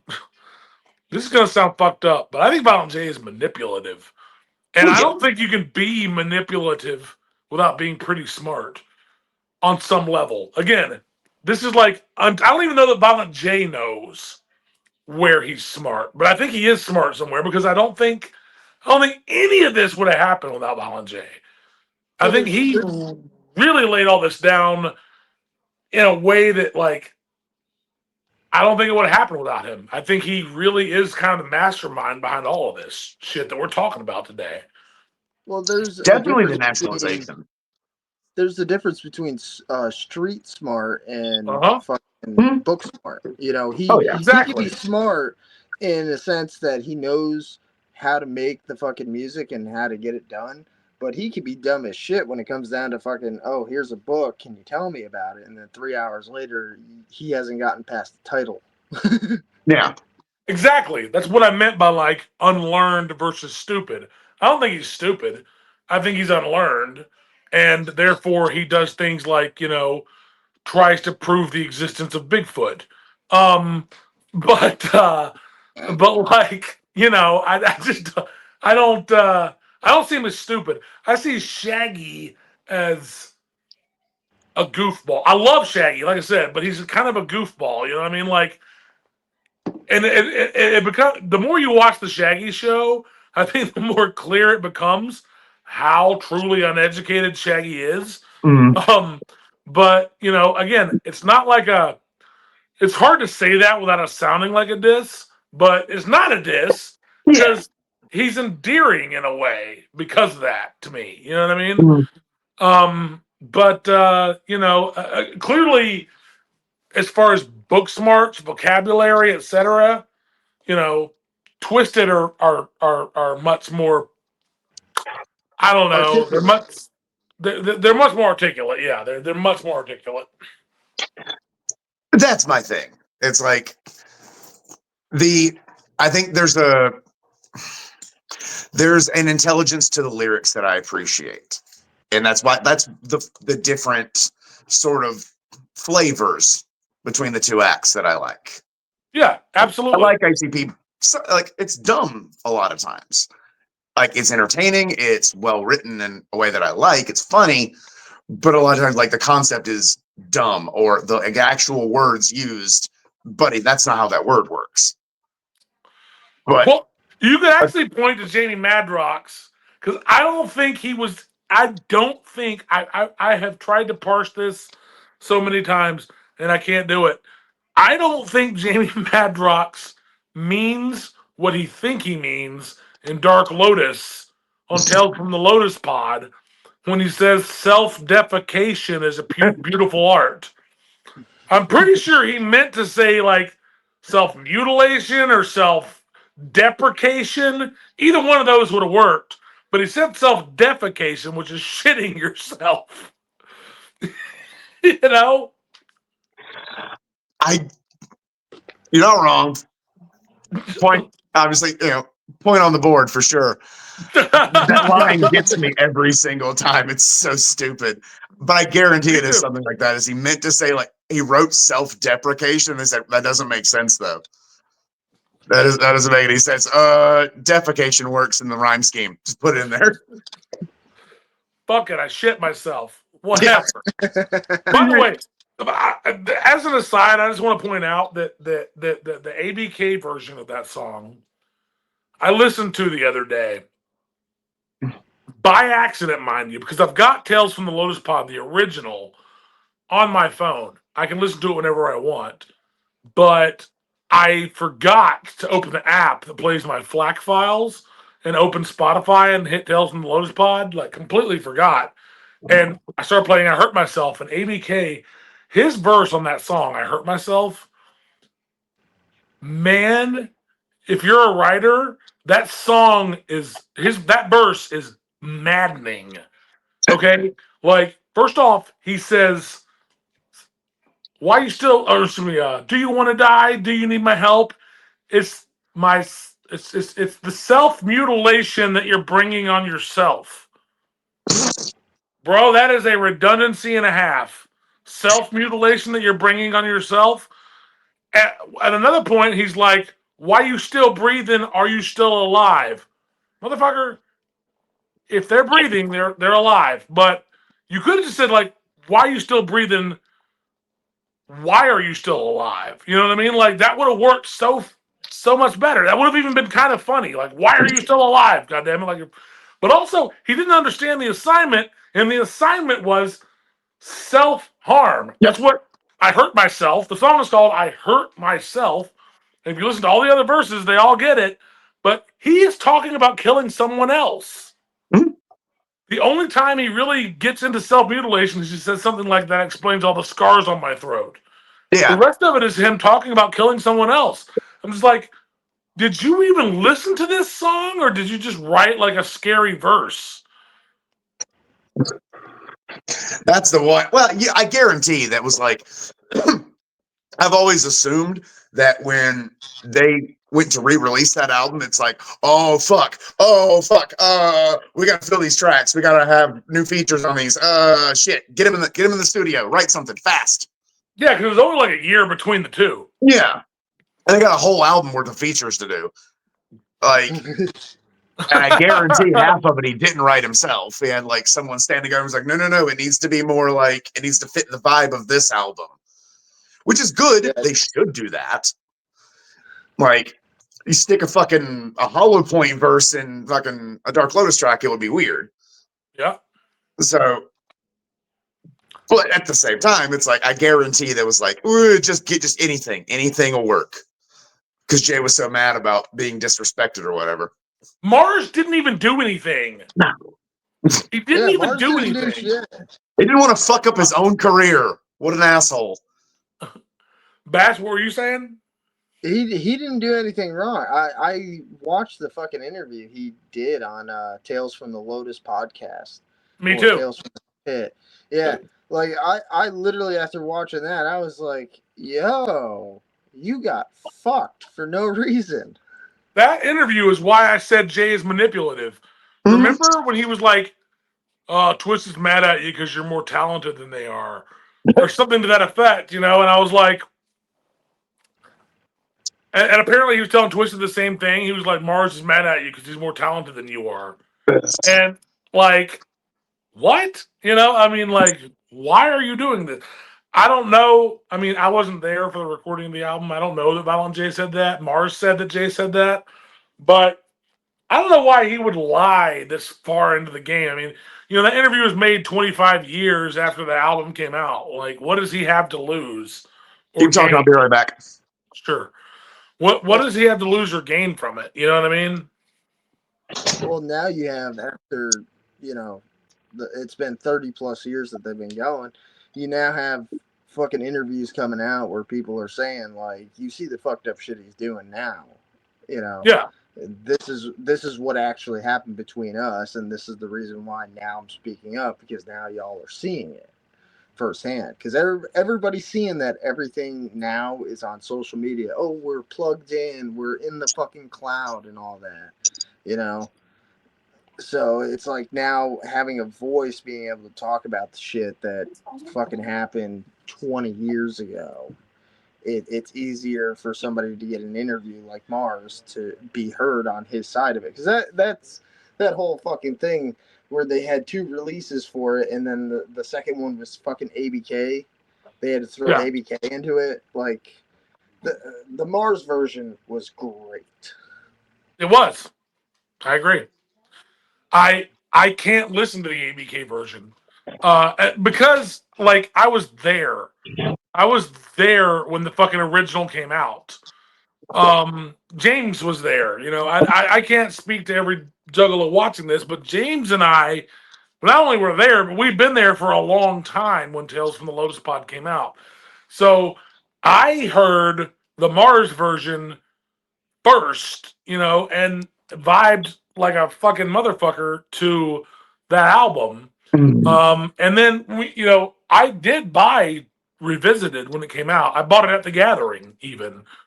Um, I bought it at the Gathering that year because that's when it dropped. It dropped at the Gathering 2002. And I could not get into it. Like, it was jarring. Every time ABK came on it was jarring. It was like, this is not right. And Yeah. Still jarring. it's still jarring, yeah. It's because he wasn't there when they were working on it. Like Mars even said in his interview, when they were working on the fucking tracks, he'd gotten some input from fucking Monoxide. Yeah. That album's magic. There's fucking magic in that album. I don't know what it is. I agree. And you can't fuck with it. And the sad part is like now a lot of people, if you're not using fucking iTunes, you can use YouTube Music, the fucking app, to find any album and shit like that. They don't even have the fucking Mars edition out on it. It's only the ABK version of it, and it's like that's why I keep it on my phone. I'm sitting there going, "What are they trying to erase something that they did?" Well, yeah. It's called Violent J pulling a George Lucas. So you're the dirty red herring.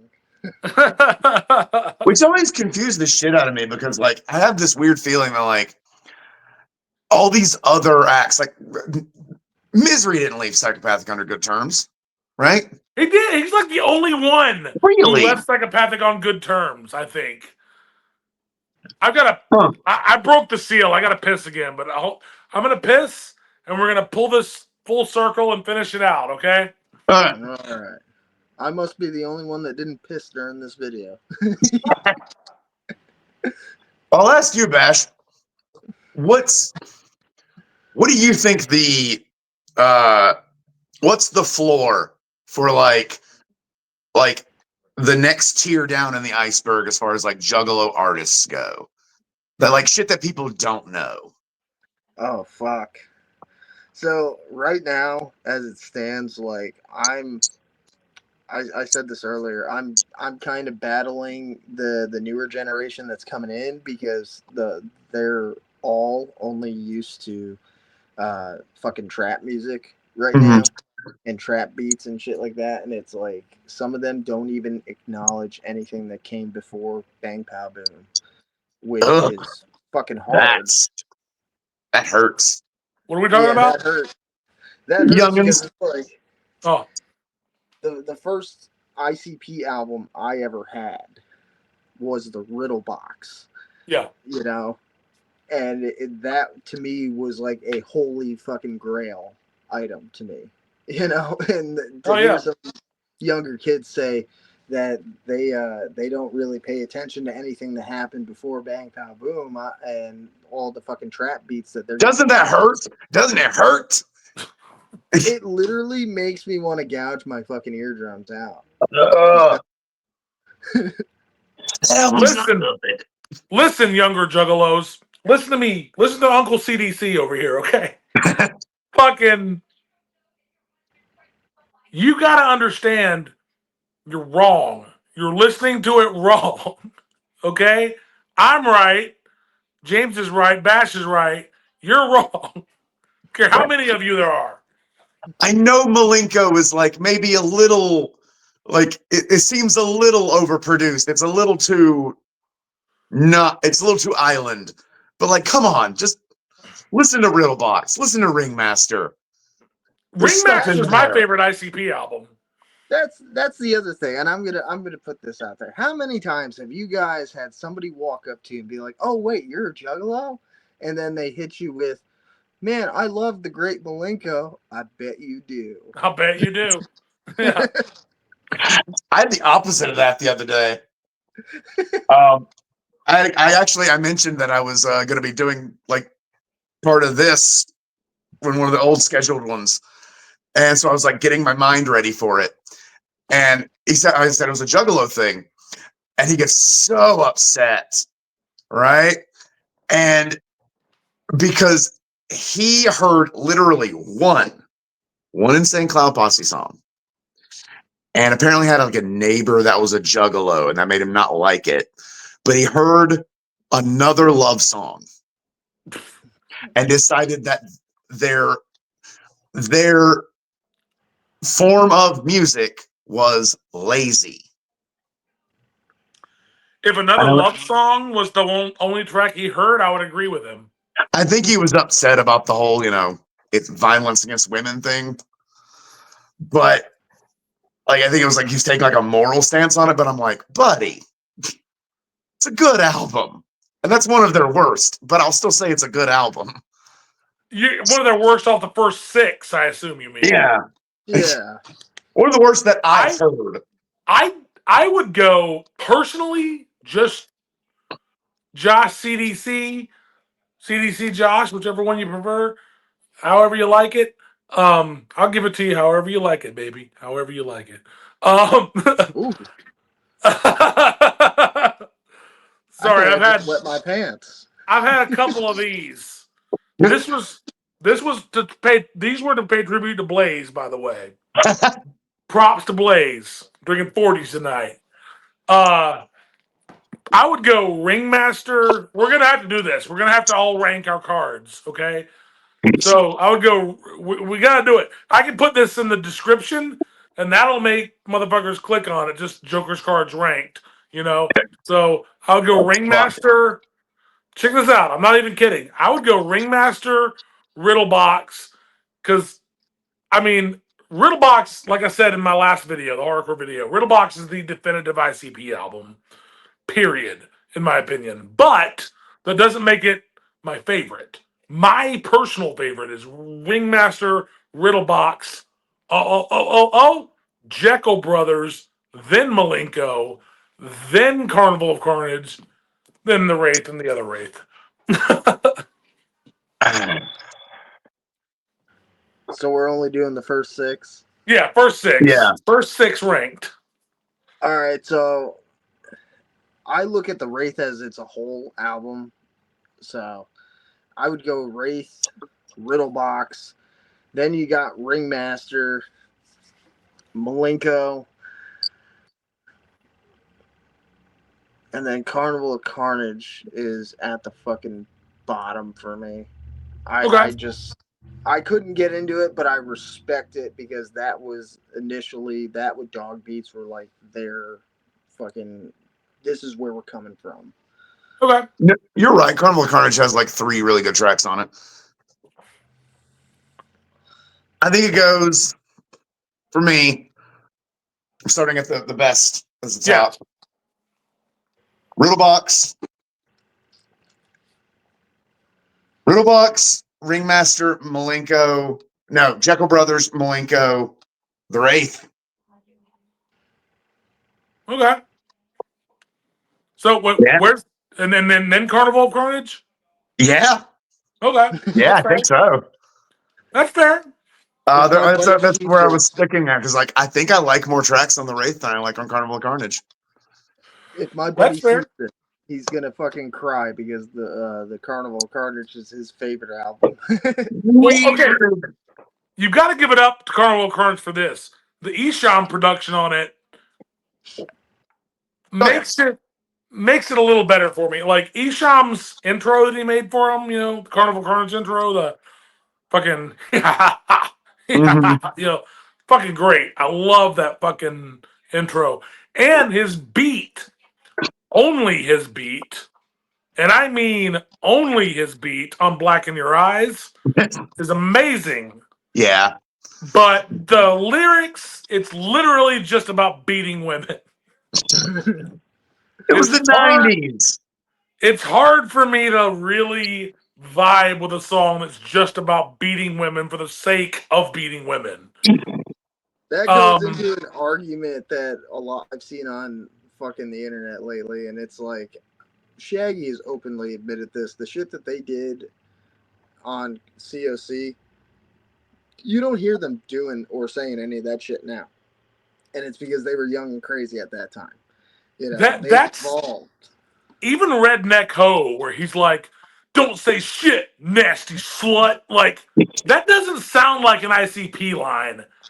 Like, you know what I'm saying? Like, it's almost too wild for an ICP line. Because ICP, if you think about, like, you know, everything from Ringmaster all the way up to today, they don't really do that. They don't really say shit like that. Like, not quite that cutting. They're they're almost using kids' gloves. I don't know. I had a few moments with when Supervillains was coming out. Oh, we can talk about Slow Your Roll. We can talk about Slow Your Roll. We can talk about that. I don't think anybody wants us to talk about Slow Your Roll. But I think that's a different one. That's a different stream. That's a different stream. That is a different stream. We should talk about that. For those of you, I shouldn't do that. Never mind. Give them a taste. Move on. No. I was gonna say, I was going to mention that you have a particular feeling about this song for certain reasons. You don't want to say I'm gay? I didn't want to out you. I was like, he can do that. It didn't click that that's what you were doing for a second. I didn't want it to be like, he's gay. You know what I'm saying? Like, I didn't want to just do that. You know what I'm saying? I was like, that's for Jaymes, to tell. That's for Jaymes to tell people. I can't tell people that for him. What are you talking about? It's modern year. It's current year. It's current year. But like that's a different one. I'd love to do that one. Just we'll definitely do that. Shit, no, that's not okay anymore.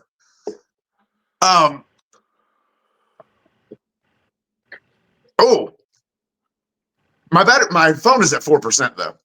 Okay. I just noticed. So, do we want to do a quick rundown of all the dog shit that we found over the years?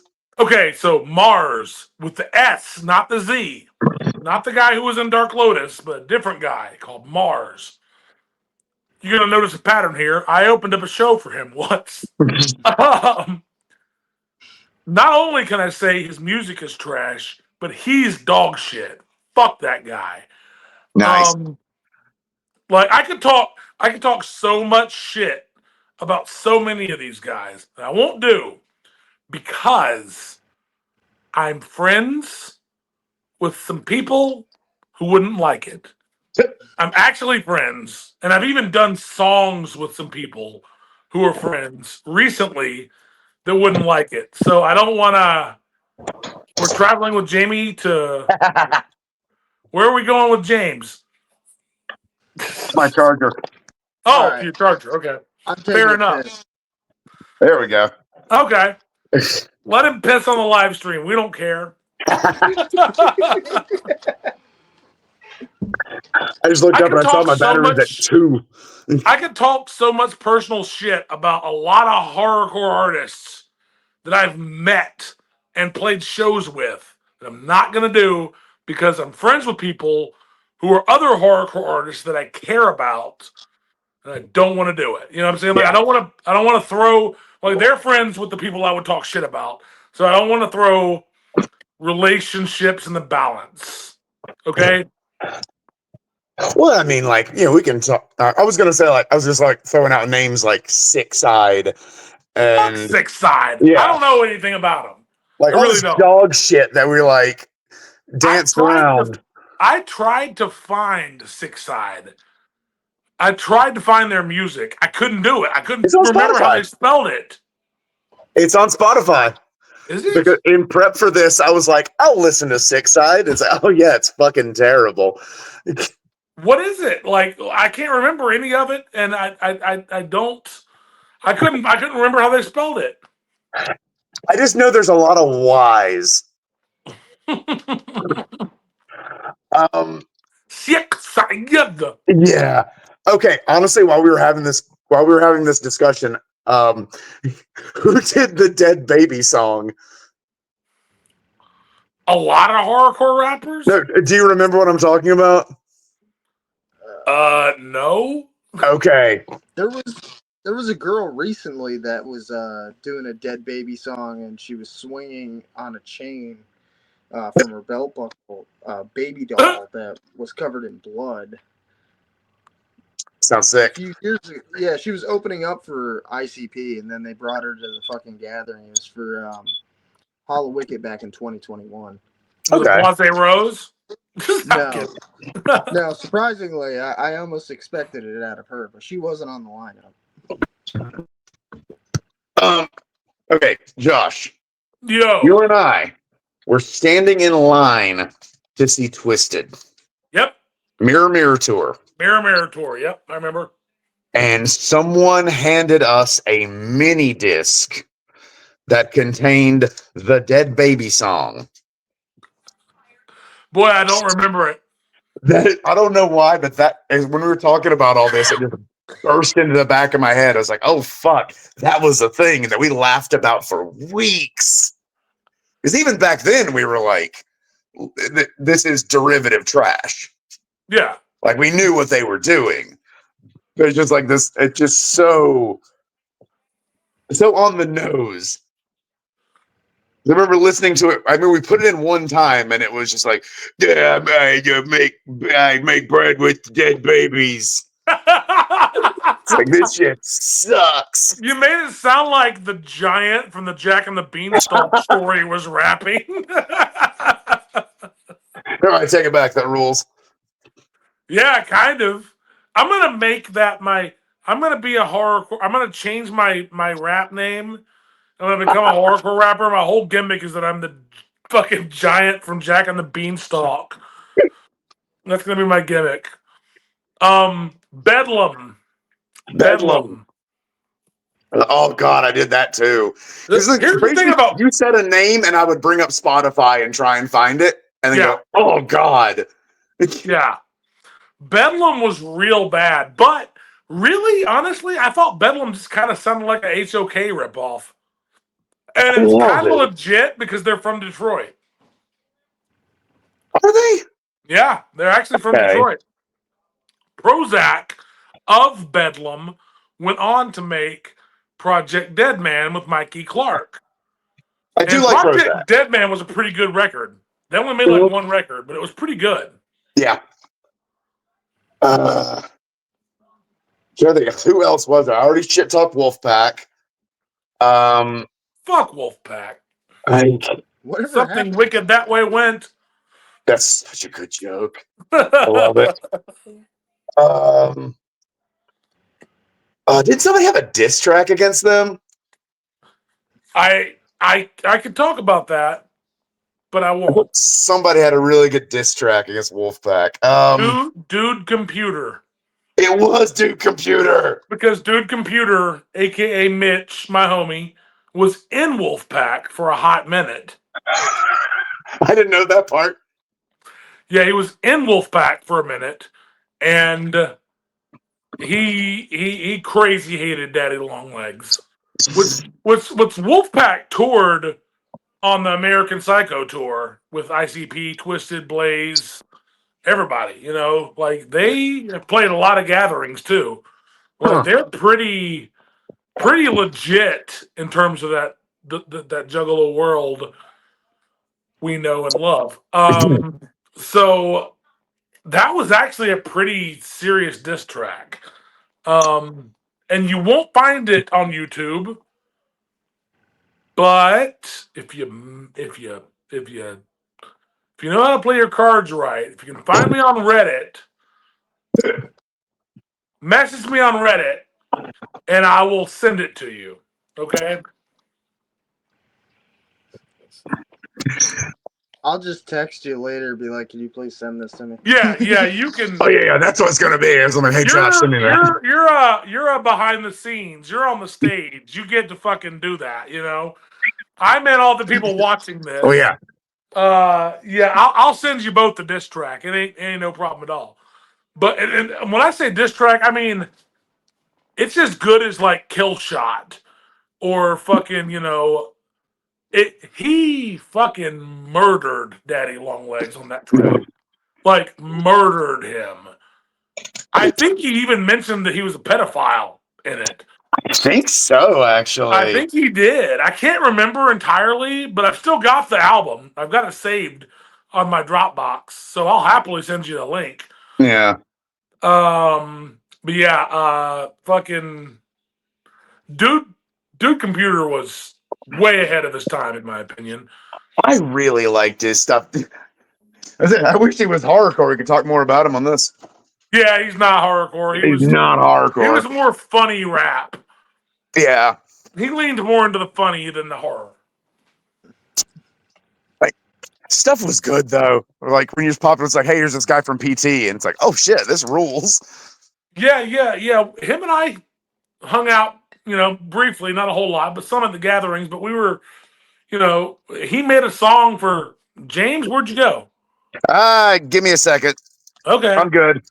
He and I hung out briefly at the gatherings, but he, you know, online we were more chatty, and in the PT days, he made a song for PTer of the Week back in the day. You know, he made the intro song for PTer of the Week, which was my little show on PT back then.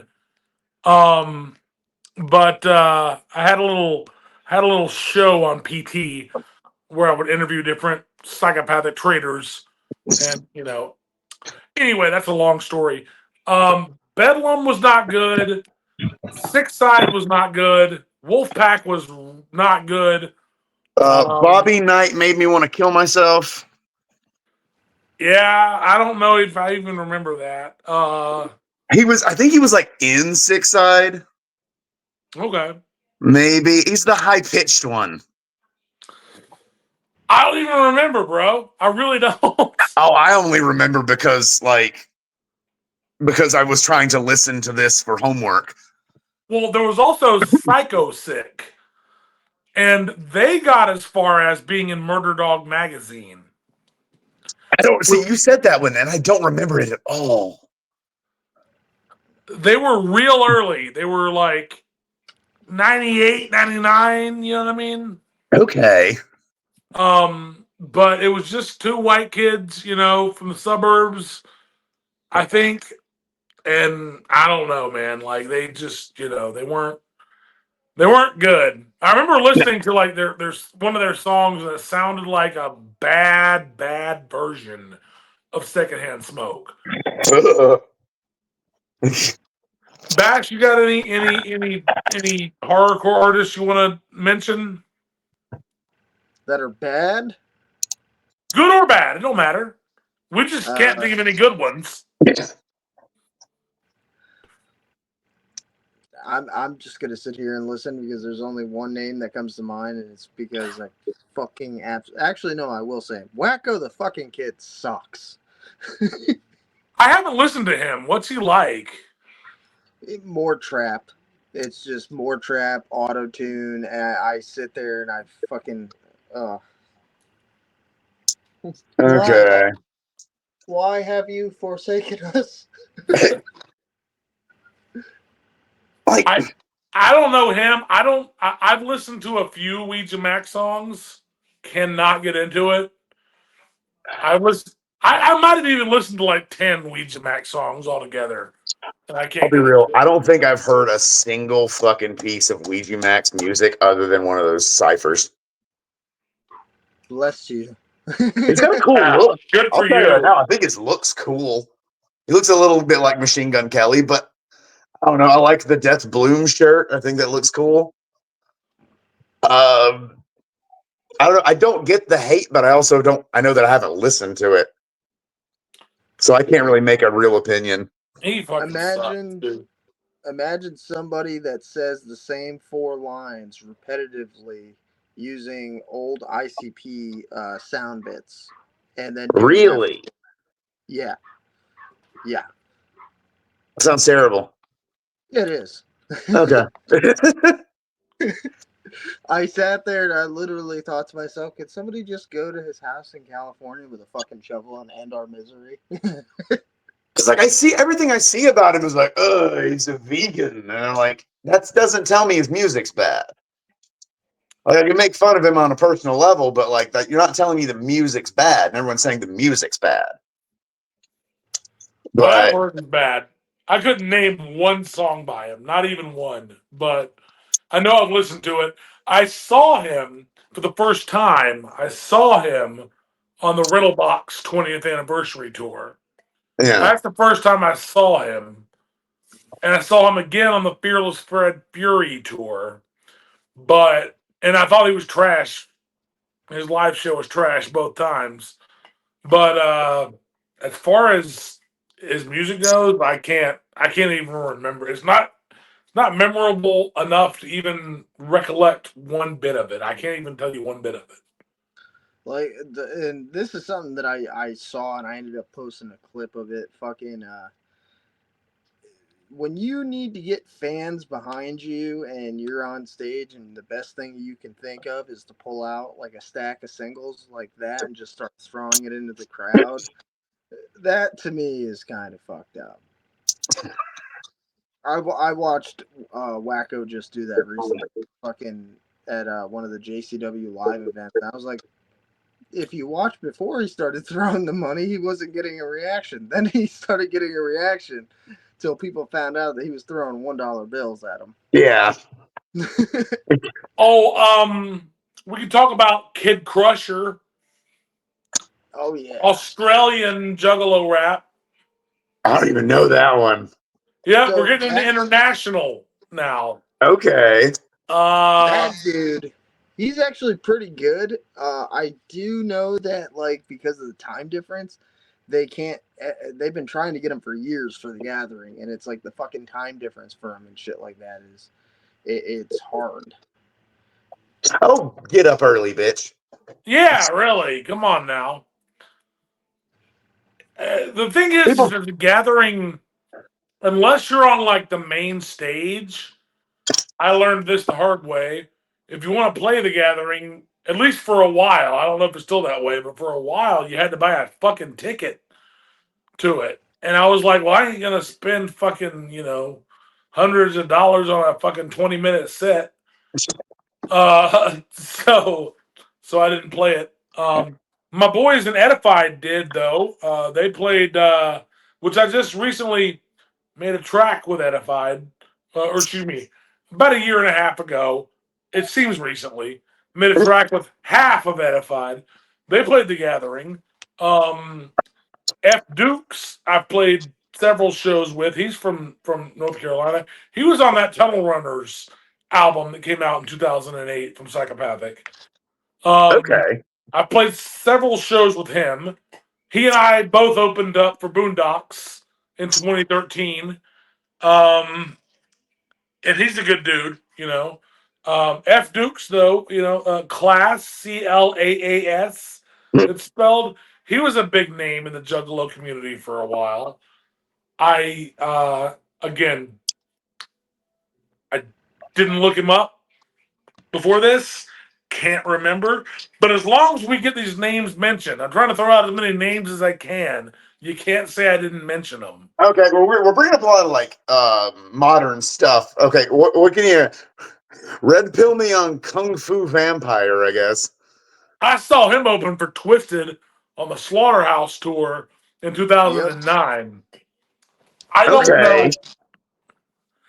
I don't know any of his music, but I can tell you this: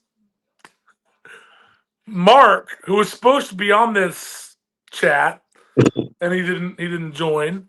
I guess he has some shit going on. That's fine. Mark did not care for him much, and after his set, he looked at me and he said, "I'm pretty sure at one point he said, 'Hot diggity damn, I'm Dracula.'" You're So selling me on him right now, Josh. Kung Fu Vampire, I saw him on the Slaughterhouse tour opening up for Twisted. I then saw him again open up for ICP for the Mighty Death Pop tour.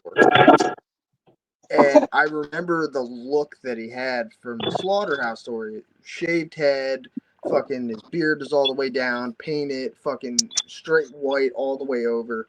This motherfucker walks up to me. I congratulated him on his set, bought the fucking CD, loved the fucking album. Dead girls still don't say no. Just saying. I go to take a picture with him and my older sister, and they're about the same height.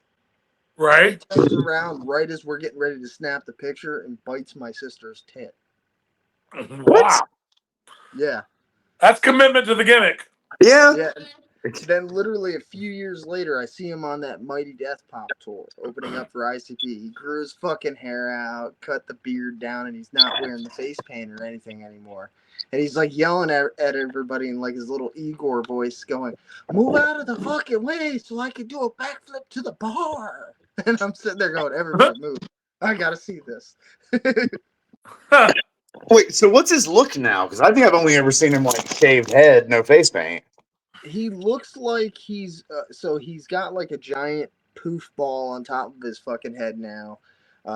His beard, he's shaved it down to like kind of what I have, and he wears like these black sunglasses, wearing what I think is Gucci, Okay. and that's his whole new gimmick. He's still saying that he's a fucking vampire, but he's not wearing any of the face paint or anything like that. So, but he still performs like all of his hits. So it's good to see he's still doing that. But he's like, I'm gonna move away from the face paint, which I think that kind of ruins the gimmick. I got 5 words for you. Hot diggity damn, I'm Dracula.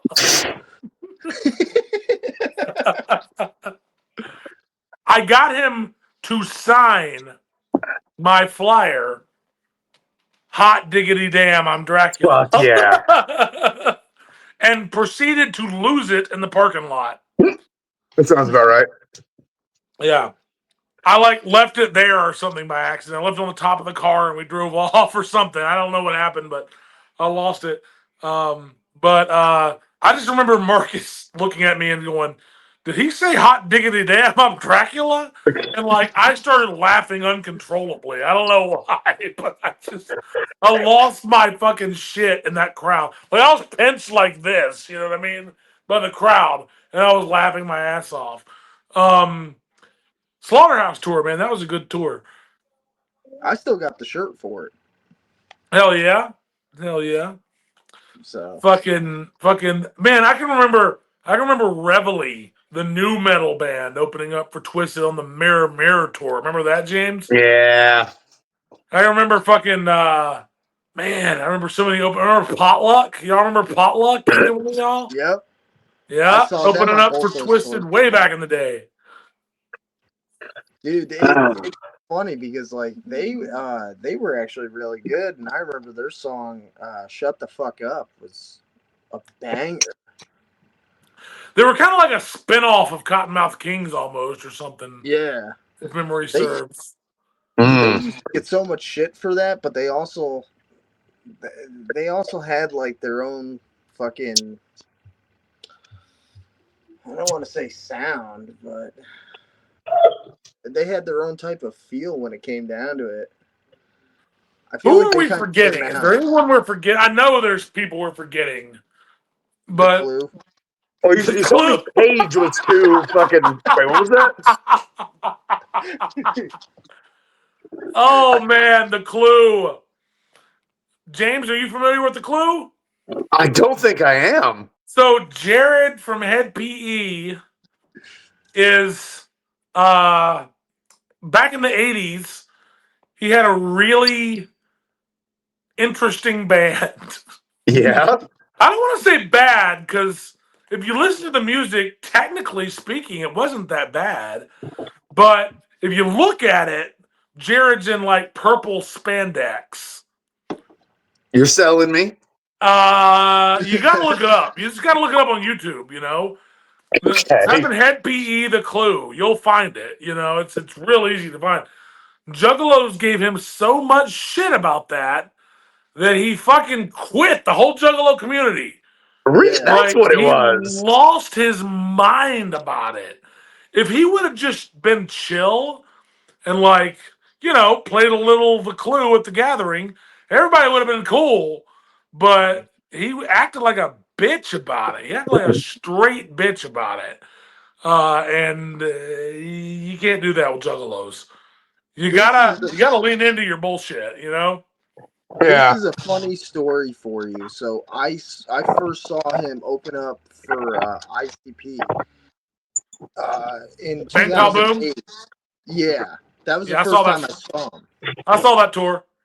I then saw him again when he went on tour with Twisted after that, and fucking he had the giant mohawk at the fucking time. He stopped wearing the face paint after that one fucking album, and my sister ended up introducing us, and we started talking and shit. And my stupid ass turned around and I was like, I keep hearing about the Clue. What the fuck is the Clue? And he looked at me and he said, "Don't ever say that to me again." And I was like, okay. And then finally, when I got more informed about it, me thinking that I was slick shit, I went to another show and I ended up seeing him and I was shaking his hand. And he asked me how my sister was, and I said, "How's the Clue?" he told me to fucking leave. That sounds like Jared. I gotta look this up now. You should. You should. Like, if it's that big a deal, like Oh I've gotta man. know. It's Oh so man. big of You a know what? deal. Let's make this a reaction video. Let's see James's reaction to the Clue.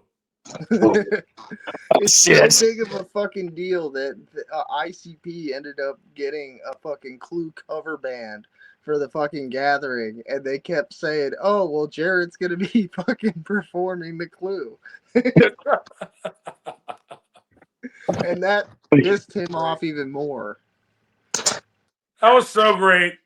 You just even though the internet wasn't around back then, we still didn't let it die.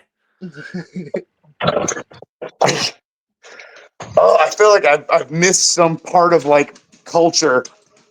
Well, watch it, motherfucker. We want to see your reaction to it. And we can close this episode, this I don't know that ridiculously I long even. conversation out with you reacting to it. I don't know that I can. I have to do it on my phone. Oh, you don't have a laptop? Not near me. Okay. we're gonna get so much shit for this that this video is gonna blow up. Yeah. Yeah, I Well, just feel good. like Start canceling ourselves. Cancel culture ain't real. Come on. ICP was never that good. Twisted's a ripoff. Dark Lotus is mediocre. Blaze is black. Blaze has always been black. Dude, you don't understand. If you were not part of the Juggalo scene back then, there was so much debate before we saw him. We'd only heard him as to whether or not Blaze was black.